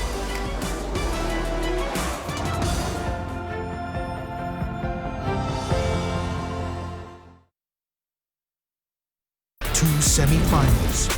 New Year's Day, the college football playoff lives on ESPN. ESPN College Football, presented by Geico, is brought to you by Disney Safety, now streaming on Disney+. Will Mac Jones join the group with Mark Ingram and Derrick Henry and become a Heisman Trophy winner? Through 10 games in their respective potential Heisman seasons, here's how Mac Jones and Kyle Trask both stack up with where Joe Burrow was last year. Dan, after 10 games, what numbers jump out when you take a look at that comparison? Yeah, the yardage and obviously the touchdowns. You know, now seeing that Kyle Trask is 11 touchdowns ahead of where Mac sits right now, and you know, we're into a 3rd quarter. I don't think Mac's going to get a couple touchdowns here, and probably going to get a couple tonight against LSU. It probably is Kyle Trask's Heisman Trophy to lose. Now, if Mac, because he is so far ahead. But if Mac Jones is beating Kyle Trask in completion percentage, correct, and in yards, is just the touchdown column that compelling for you to say, well, Kyle Trask is now, you know, a couple of lengths ahead? No, because so often you can get a ball down to the 1 or 2 yard line, and for Mac Jones, that might be a handoff touchdown for their offense, and Kyle Trask, it might be a touchdown pass. You know, so I think that the 15 touchdown difference, I said in the first half, like he's not going to be up 15 touchdowns, and he very well might be. You know, I think that would be such a wide gap going into next week that it'd be difficult to jump that, I think. Well, our own Heisman Watch coming into today has Kyle Trask and Mac Jones basically in a dead heat. Maybe a little bit of an advantage to Mac Jones. He got 6 first place votes as opposed to 5 for Trask. Jefferson into the flat. Traylon Smith, and there is a flag down, and that is ruled incomplete. I get a Heisman vote this year. My first time ever doing it, yeah. I'm pretty excited for it. You're elite. Holding on the offense, number 62. That penalty will be declined. It's 3rd down. How long you been covering college football for ESPN? 3rd year. Wow, I'm 15 years, 17 years in. I do not have a Heisman ballot. I guess it's all that mug time on television. Yeah, whatever buttons you could push on my behalf, I'd appreciate it. I think that Jefferson, he'll be sacked again by Barmore. I mean, after today, I might give it to Barmore. Yeah, he has been unblockable. Barmore has been a problem up front. The sophomore inside, working inside on these twist games. There you see it again. Now he gains leverage on that offensive tackle.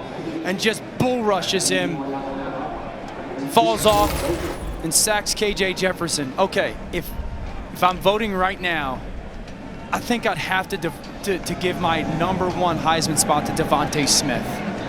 I think that Mac Jones and Kyle Trask are really good quarterbacks on the 2 of the best 5 or 6 teams in college football. But the best player in college football, I think, is Devontae Smith. That's what the award is supposed to be. Right. The best player in college football, and he has been every bit the impact receiver for Alabama.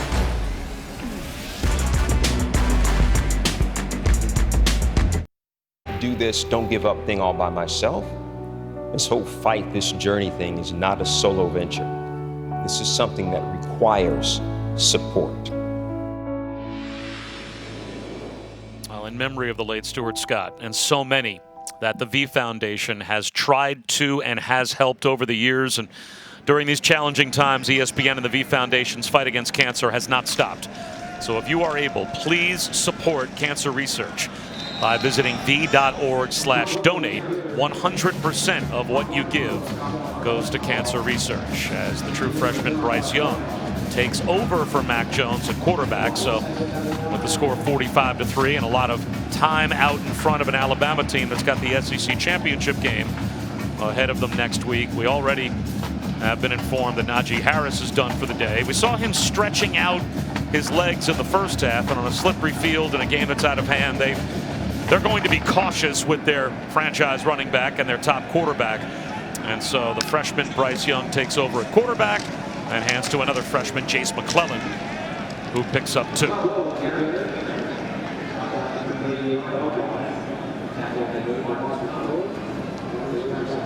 So Bryce Young, our #1 dual threat quarterback and the #5 overall quarterback recruit in this past year's recruiting class, according to our ESPN recruiting guys. California Gatorade Player of the Year. All he did in high school was throw for 152 touchdowns and 13,000 yards. Comes from a program that's got a reputation for not being bad either in Mater Day.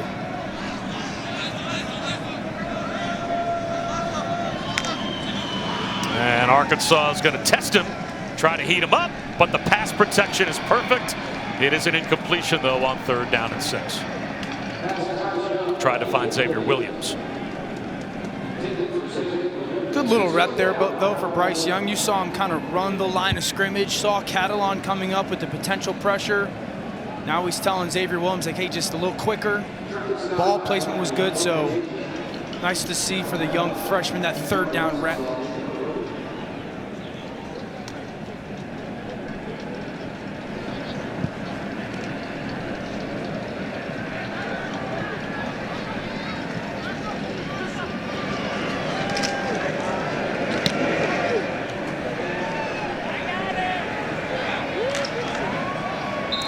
Catch made at about the 25-yard line by Parodi. Well, next Sunday we'll have the exclusive reveal of the college football playoff matchups for the Rose Bowl and the All-State Sugar Bowl to be played on New Year's Day. Those are our playoff games this year. Reese and the guys will unveil the New Year's 6 as well.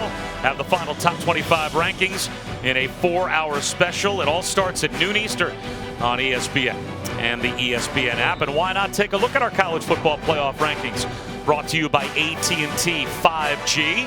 Ohio State, Michigan canceled for this season, so Ohio State is going to go into the Big Ten championship game against Northwestern. As getting to the outside is KJ Jefferson, and he picks up a couple of yards on that scramble. And if Ohio State runs the table, it only means one more win. Right. 6-0 into what will turn into Selection Sunday next week for the College Football Playoff Committee. Well, here's the like where it would become very interesting in my eyes is if Ohio State beats Northwestern next week 17-14. You know, not an overwhelming offensive performance nor a victory. Does Texas A&M then have a gripe to go, we deserve it just as much, or we're just as good as that number 4 spot. You know, that's where I think it would become very interesting for Texas A&M fans. A yard on the dive for Traylon Smith is good for a first down. I guess the question I would have, Big Ten championship game with Ohio State only playing their 6th game of the season. Right. The SEC championship game, Florida, Alabama. The ACC championship game, 2 teams right now that if the playoff were today would be in. Correct. Notre Dame and Clemson. Which of those 3 games has the potential to be the biggest monkey wrench and throw chaos into a Selection Sunday? Jefferson off play action, flips one up the seam and can't connect with Blake Kern. All right, so I think Alabama is in a good position to beat Florida. I expect that to happen. I think Ohio State will beat Northwestern. If Clemson beats up on Notre Dame. And they're a double-digit favorite right now. Like if Clemson with Trevor Lawrence beats Notre Dame by 2+ touchdowns, then does the committee look at Notre Dame and going, wait, your win against Clemson without Trevor Lawrence, you know, like that might, again, create a conversation of does Notre Dame is... See, to me, the one result out of these 3 that would create the most mayhem if Florida beats Alabama. Correct, but I don't, that's why I don't think that's a, I'm trying to look at like what I think has the most realistic chance to happen, outcome-wise. I'm sure Gator Nation right now is thrilled with you. Low snap, Jefferson scoops it up. And his composure and eyes downfield creates a hookup with Mike Woods. This is really awesome by KJ Jefferson. You talk about hanging in the pocket, gathering a bad snap, bodies all around you, and then finding Woods for that completion. That's a really, really good play by the redshirt freshman. They'll run a little option here, fake the pitch, and get pounded and lose the football. And it looks like Alabama's got it on a takeaway. And KJ Jefferson's holding his left knee.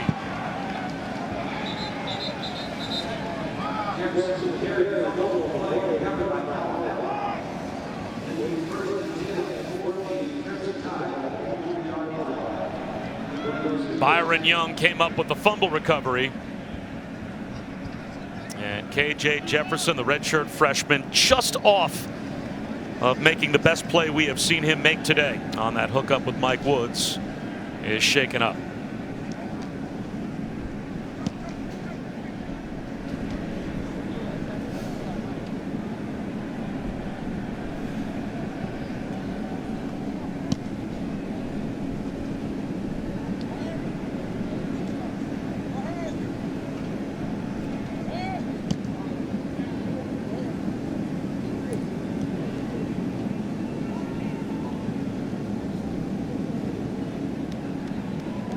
He is not able to put any weight at all on that left knee as we take another look at the replay here. A nice fake, but on that hit, the ball was knocked out by Jalen Moody, recovered by Byron Young. But he falls awkwardly, and the left knee obviously hurt. Certainly hope he's okay. You know, Sam Pittman, when you asked him about where the team was in relation to maybe 3 or 4 weeks ago, KJ Jefferson was someone that he singled out and he said, you know what, we think we might have a quarterback that we're really excited for when it comes to his future. And so you just hope that KJ Jefferson's okay. And we'll see who goes in at quarterback now for Arkansas with Jefferson hurt. Back to the offense, the true freshman Bryce Young. Swings one out wide to another true freshman, and Javon Baker gets to the sideline and has a first down.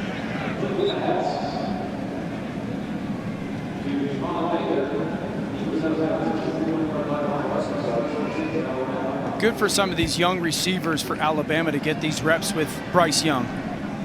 You know, if Mac Jones decides to go into the NFL, Bryce Young looks to be the future at that position, and they're also really young at wide receiver.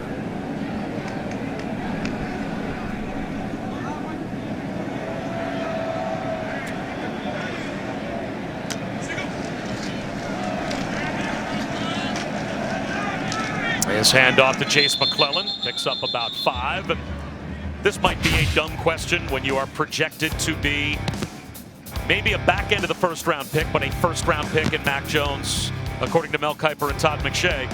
Is there any reason for Mac Jones to come back to Alabama and play one more season? No, absolutely not. And also, when I go left tackle senior, left guard senior, center senior, no. Good point. You know, like the fact that offensive line is senior dominant, especially on that left side, I'm okay leaving. You know, I think that Mac Jones has had this meteoric rise in many ways ever since he took over for Tua last year, and his play has been so enticing.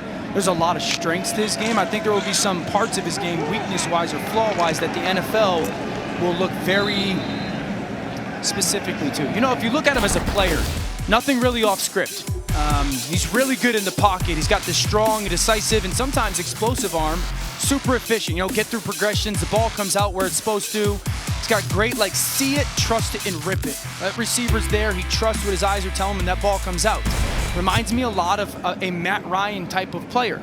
Now, the flaw, or the thing that I think will hold him back, is the lack of athleticism outside the pocket. You've heard me say this. You have to be able to do that at the NFL level at quarterback right now. And the lack of the suddenness outside the pocket will be something like Matt Ryan is a better athlete than Mac Jones. And I think that will be a difference maker when it comes to where he falls in that first round. Yeah, I'm going to disagree with you about how you have to play quarterback in the NFL when we come back. Okay. I love telling you why you're wrong and being so sure as to why I'm right. Where is Mac Jones as an NFL prospect? Talk more about that as Alabama rolling against Arkansas. Welcome back to ESPN College Football, presented by Geico and the SEC on ESPN. Set for the start of the fourth quarter. And some younger players getting an opportunity to play for Nick Saban and get some valuable playing time before the vets, off of a little bit of rest, get set for the SEC championship game. And that's tough to see as KJ Jefferson, nursing that left knee injury, is walking back to the locker room. So it is freshman to freshman again here as Bryce Young getting an opportunity to run the team at quarterback off to Roydell Williams, who picks up a couple of yards. So you said, Mac Jones, if there's one thing that you think hurts his NFL possibilities, again, it's what? Just the playmaking outside of the pocket. You know, the ability to kind of be a creator. You know, I think that you have to be explosive at that position with your playmaking ability. If you look at all the young quarterbacks that are dominant in the NFL right now, it's Patrick Mahomes. Right now, Josh Allen's playing incredible football. Aaron Rodgers has always made remarkable plays out of the pocket. I think like the traditional pocket passing quarterback is in many ways a little bit of a dinosaur in the NFL right now. Steelers are what? What's their record? 11-1. And who's their quarterback? Ben Roethlisberger. I mean, you describe him as a dynamic player with his legs? What he was when he went into the NFL and crafted his Hall of Fame career. Right now, absolutely not. Understood, but I guess that also limits their offense. But they're 11-1. But there at least is some evidence there that you can play the way Ben Roethlisberger or Drew Brees plays and be a team that right now are thought to be arguably the two #1 threats to go to the Super Bowl in their respective conferences. I just think there's room as this ball is fumbled and it looks like it's going to end up with Joe Boucher of Arkansas. I think there's room for you to play unlike Patrick Mahomes, but still be a really good NFL team. And a good NFL quarterback. I don't disagree with that, but I don't think that makes you a first-round pick at quarterback then. You know what I'm saying? We'll get into this more, I'm sure. I look forward to fighting with you.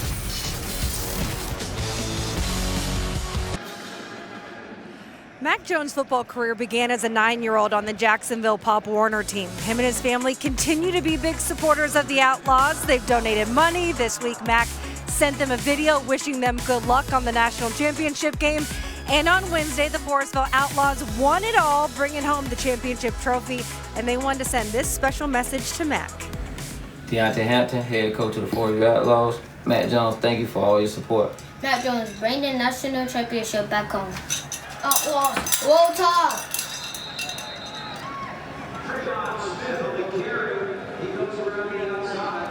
The Outlaws Outlaws went a perfect 12-0 this season. They've got the hardware, and they have a new fan in Mac Jones as well. And they got the roll tide on camera, too. That was well done. Felipe Franks, by the way, is now back in at quarterback for the injured KJ Jefferson. It's a tough spot for him to jump back cold off the bench, but he's able to dive ahead and pick up 8 yards here. I'm going to finish my argument with Mac Jones, and I'm going to bury yours. Okay? You're saying you're going to finish it, yeah. but it will Again, not be finished. You brought up Big Ben Roethlisberger. No, at 39, he's not a dynamic playmaker, but that's what he was known for the great majority of his career. Do I think you can win games in the NFL and play really good football from your traditional pocket passing mindset? Yes, it stresses a little bit more of your coaching and your scheme. It minimizes what you can do. You can still do that.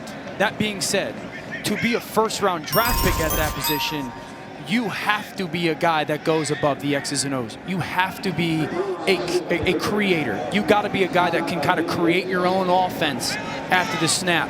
The Kyler Murrays, again, Patrick Mahomes, Josh Allen's, Tua. Like, you got to be able to do that stuff after the traditional progression or pass concept is covered up. And I would agree, if I've got the first pick in the draft, I'm taking Trevor Lawrence. Sure. Or the second pick in the draft, I'm taking Justin Fields, because those guys can do that. But what we've not just seen from the dinosaurs, I mean, right now Ryan Tannehill is in the heart of his career. Not a running quarterback. Jared Goff got to a Super Bowl.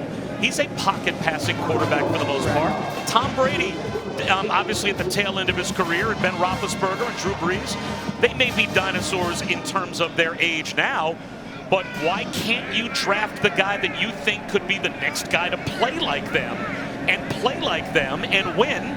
Because they are showing right now you can still play like that and win in the NFL. Yeah, I would argue that Tannehill's not a runner. I think he's a big-time athlete. The Goff comparison I will give you, I think that's a fair comparison. Now, Goff is a very fluid, natural, and like his accuracy, natural thrower, and his accuracy is like a separator. He's also with Sean McVay, who's one of the best offensive minds in the NFL. Mac, while having a lot of good physical traits, isn't the natural thrower that Goff is, isn't the accurate thrower that Goff is. And so, again, you can still do it, but to be a first-round pick at that position. So you don't think Mac Jones or Kyle Trask will go in the first round? I think that I don't think so, no. I mean, if they don't go in the first round, they'll go very high in the second round. Yeah, I think they're early second-round picks. I don't think that they will be first-round picks. Now, maybe someone hops back into that last 4 selections, but I think they'll be early second-rounders. Timeout. Timeout called by Felipe Franks before third down and 2, so we'll step aside for just a moment.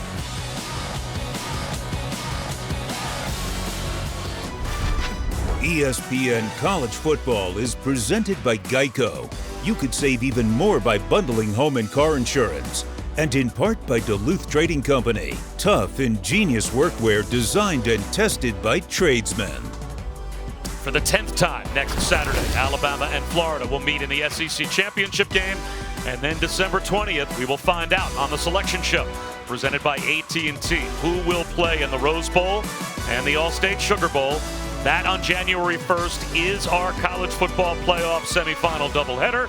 And of course, that will determine who plays in the national championship game presented by AT&T 10 days later. But this year it is the Rose Bowl and Sugar Bowl. That will determine the college football playoff championship matchup.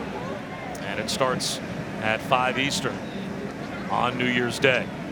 So after the timeout, Felipe Franks sends Mike Woods in motion and rolls in that direction on third down. Under pressure, and down he goes again. Shane Lee gets the sack, and let's check in with Matt. All right, guys, Georgia has poured it on against Missouri. James Cook takes it in, 49-14 dogs. In Orlovsky, you are dead wrong. 3 quarterbacks pre-Patrick Mahomes to win the Super Bowl: Manning, Brady, Nick Foles. Okay, so we're going to go with the 2 of the 5 greatest quarterbacks to ever play the position as the argument. Who were pocket passers. Right, but that's also 7 years ago or 6 years ago. Wow. And Nick was three, was 4 it years 60 years ago? It was 6 years ago. Again, you can win the Super Bowl still playing that position. To be a first-round pick, that's the conversation. Fair catch is made by Bolden, but there's a flag down as it looks like Alabama may have bumped Personal into foul, rebound. roughing the kicker, defense number 10. 15-yard penalty from the previous spot. Automatic first down. So it will go back over to Arkansas.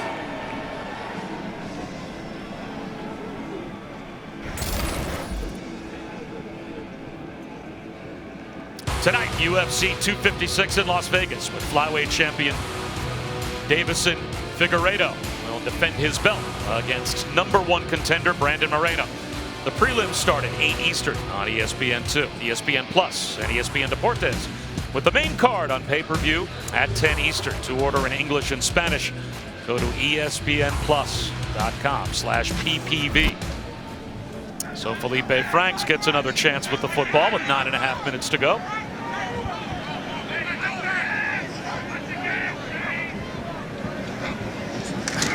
You want me to be me and Matt Berry on the undercard? A wide receiver screen to Trey Knox, and he gets a push for 6 yards. I would argue, find me the young quarterback. Let's say 5 years in the NFL and younger. That is your traditional pocket passing quarterback. I don't move out the pocket, that is excelling or playing really good football. Daniel Jones, he's a way better athlete than people think he is. Kyler Murray, obviously explosive athlete.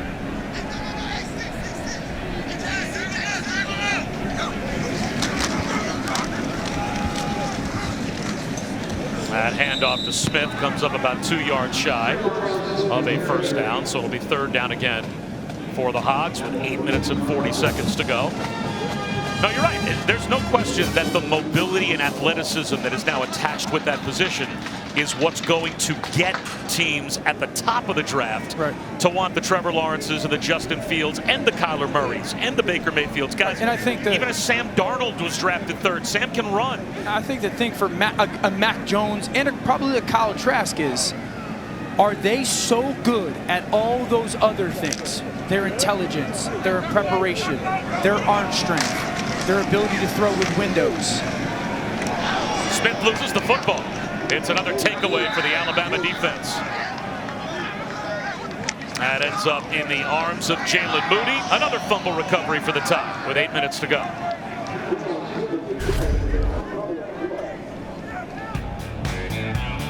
Traylon Smith just doing what he can to try and buy some more yards for Arkansas. Coughs it up.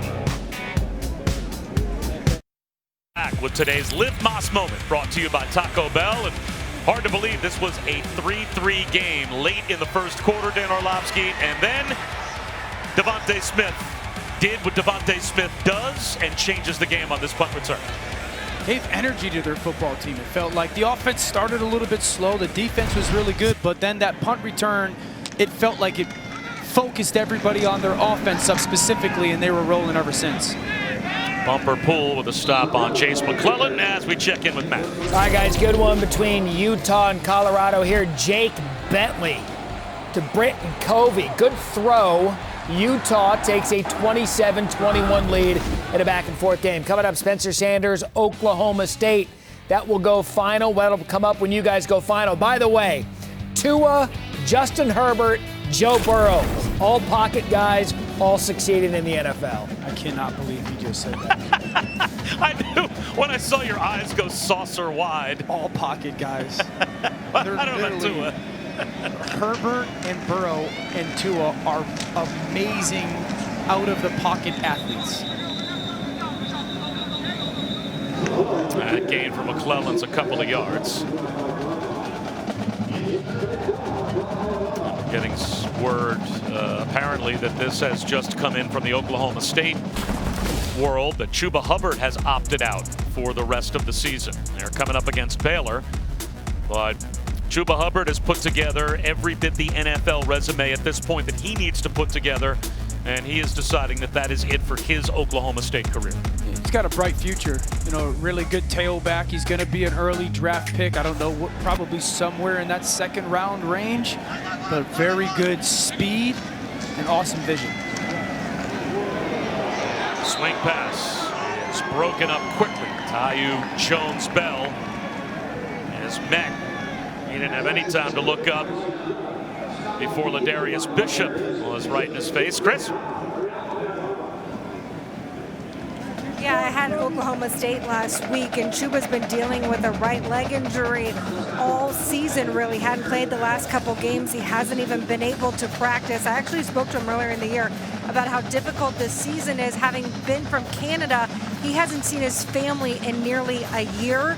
He became an uncle. He hasn't even been able to meet his nephew or niece, and so just it has taken a toll on him throughout the season. That's part of the isolation of the players choosing to be a part of college football or college basketball right now. That is real. You miss your family because you have to stay inside the pseudo bubble that has been created to make sure that COVID stays as far away from these programs as possible.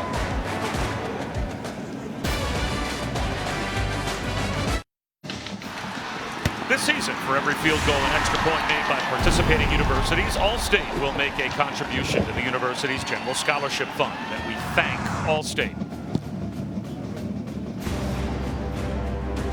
A reminder, former WBO featherweight champ Shakur Stevenson moves up in weight class and highlights our top-ranked boxing main event tonight in Las Vegas. Coverage begins at 10 Eastern on ESPN, ESPN Deportes, and the ESPN app. So with 5.5 minutes to go, maybe one more chance for Arkansas to find the end zone before today is over for Felipe Franks. There's Traylon Smith. Nope, check that, Franks on a keeper. Fooled me, and he picks up about 11 yards. And by the way, we want to send our best get well wishes as soon as possible to Eli Gold, the voice of the Tide. He was diagnosed, tested positive with COVID this past week, so he's not calling today's game on the radio side for Alabama. Chris Stewart filling in.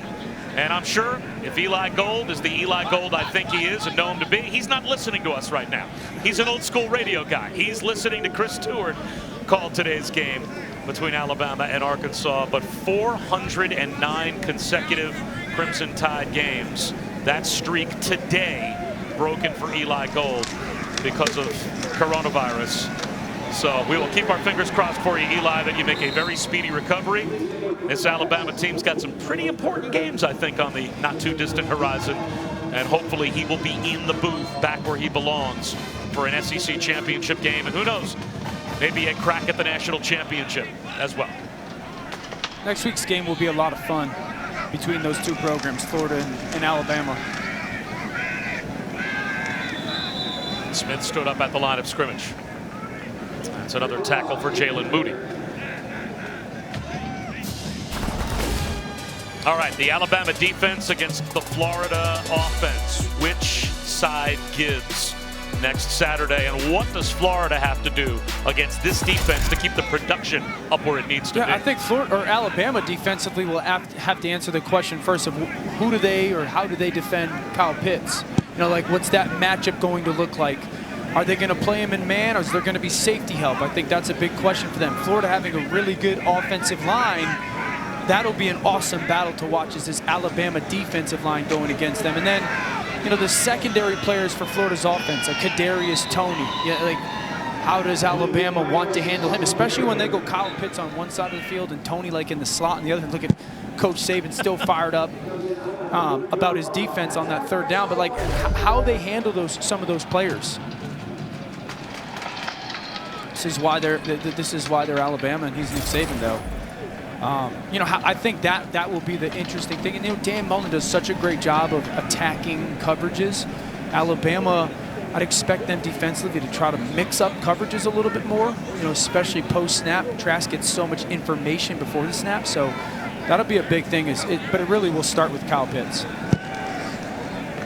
Felipe Franks with the slant to Mike Woods, and he is driven back just short of the first down. But Alabama's defense today, they have made impact plays and taking the ball away. Yeah, it started internally, right? When you had DJ Dale and Barmore, kind of that twist stunt, they win, and then the pressure package. Will Anderson comes from around his edge. So, you know, if this defensive line plays, they were great against the run today, and then when they got into those passing situations, they got after the quarterback. They attacked that offensive line. Like I said, Florida's got a good offensive line, though, so that'll be a really, really good matchup to watch.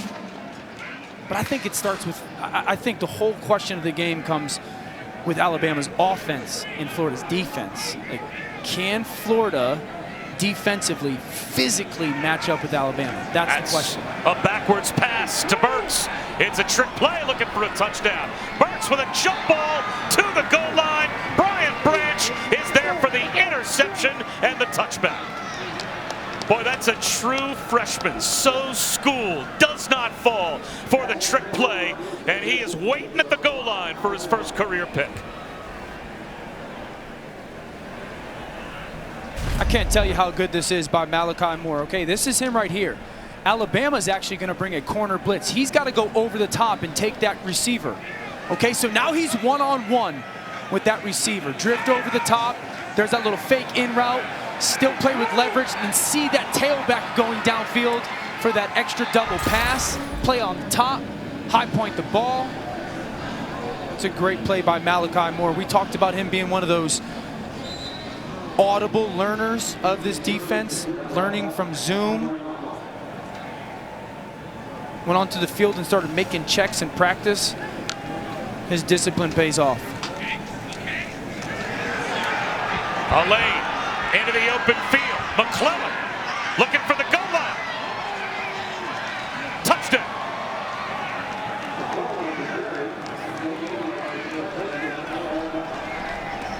Nothing but true freshmen making plays for the tie. Second touchdown of the season for Chase McClellan. 80 yards. Watch the push by that offensive line. They're climbing up 5-6 yards downfield, creating a huge hole for McClellan. And then his ability, you see Najee running down that sideline with him, but his ability to outrun the defenders. You said it, back-to-back big plays by freshmen.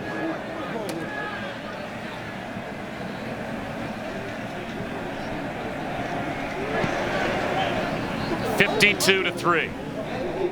And a little bit later on this afternoon, quarterback Sam Howell and North Carolina in Miami to take on De'Ara King and the Canes. 3:30 Eastern on ABC and the ESPN app. And this is a game that could go a long way towards determining whether or not one of these two teams, Miami fans keeping their fingers crossed maybe for the Orange Bowl, could play in a New Year's Six game. Yeah, Sam Howell's so much fun to watch. He's got two really dynamic receivers that he gets the ball to, and then De'Ara King has become like Mr. Do-It-All for Miami. So be an awesome game to watch. Miami trying to get into a big bowl game, like you said. So both offenses will score plenty of points. Yeah, back to that thought you had about the game plan for Florida next week against Alabama. If you come out, are you really staying true to who you are if you're offensively looking at that game for Florida? Or are you thinking we may have to take some risks early, take some shots, because we have a number in mind that we know we have to get to give ourselves a realistic chance to win? I think Dan Mullen is certainly going to come out with an aggressive mindset, but he's one of those coaches that always wants to see, like, okay, how are you playing us? You know, how are you going to play us? Is it going to be with one safety, two safeties? Are you going to play soft zone or play man? And so I think that'll be a big kind of feeling out process for Dan Mullen and how Alabama defensively wants to play them. But again, like if Alabama's going to play one defender over Kyle Pitts, and maybe it's a guy like Surtain, like, okay, then Dan Mullen is going to sit there and go, okay, do I love that matchup? Do I think Kyle Pitts is good enough to win enough? And if not, then it starts to go to all these other variables or all the other people in their offense. Coming to you, Brady. Coming to you, Brady. Delayed handoff to T.J. Hammonds.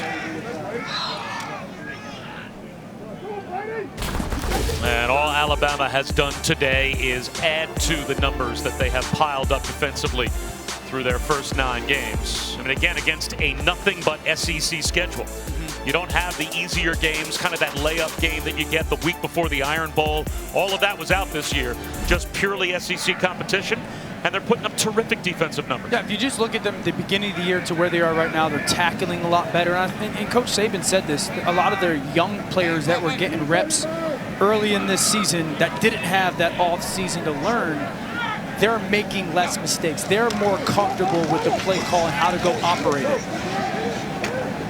The pitch to T.J. Hammond. So we talked earlier as well about pressure being a privilege and how this coaching staff and this head coach, they somehow never get affected by the pressure. This is, for Nick Saban, the 84th game that he has coached where his team has been #1 in the AP poll.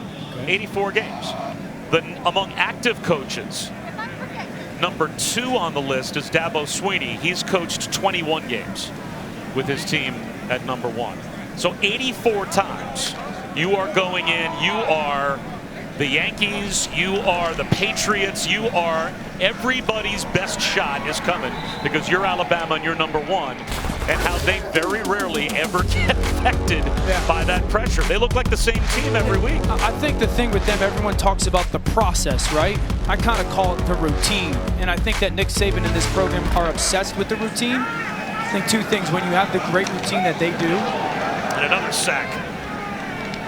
When you have this one belongs to Tim Smith. The great routine that they do, you never go backwards. You never regress. And then it made me think of this quote, really, where we are what we repeatedly do. Excellence then is not an act, but a habit. And that kind of defined or kind of gave some words to what Alabama has represented with Coach Saban is. They just have the greatest habits in the history of college football.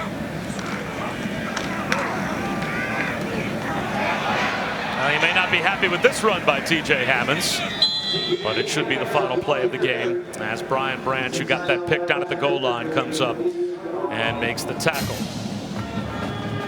The 5th undefeated regular season since 2008 under Nick Saban. That is #1 in college football during that span, and he will take an undefeated Alabama team into the SEC championship game against Florida next week. And that is all right now that is in between Alabama and a trip to the top spot of the college football playoff.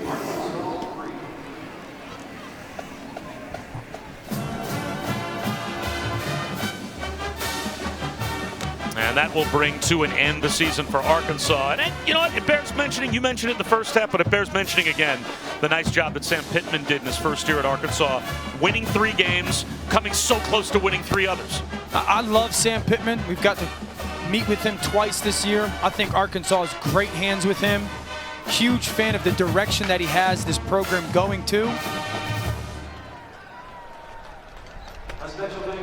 So 52-3 is your final. And Alabama does it again for their head coach, Nick Saban, who's standing by with Chris. Coach, you told me before the game you wanted your guys to play with purpose. What did you see out of your group today? I thought they played with purpose. I thought they came here with a sense of urgency. I think we got started a little slow in the game, but I think as the game progressed, played pretty well, got better on defense, and we got to play a lot of players, so I think that was a good thing.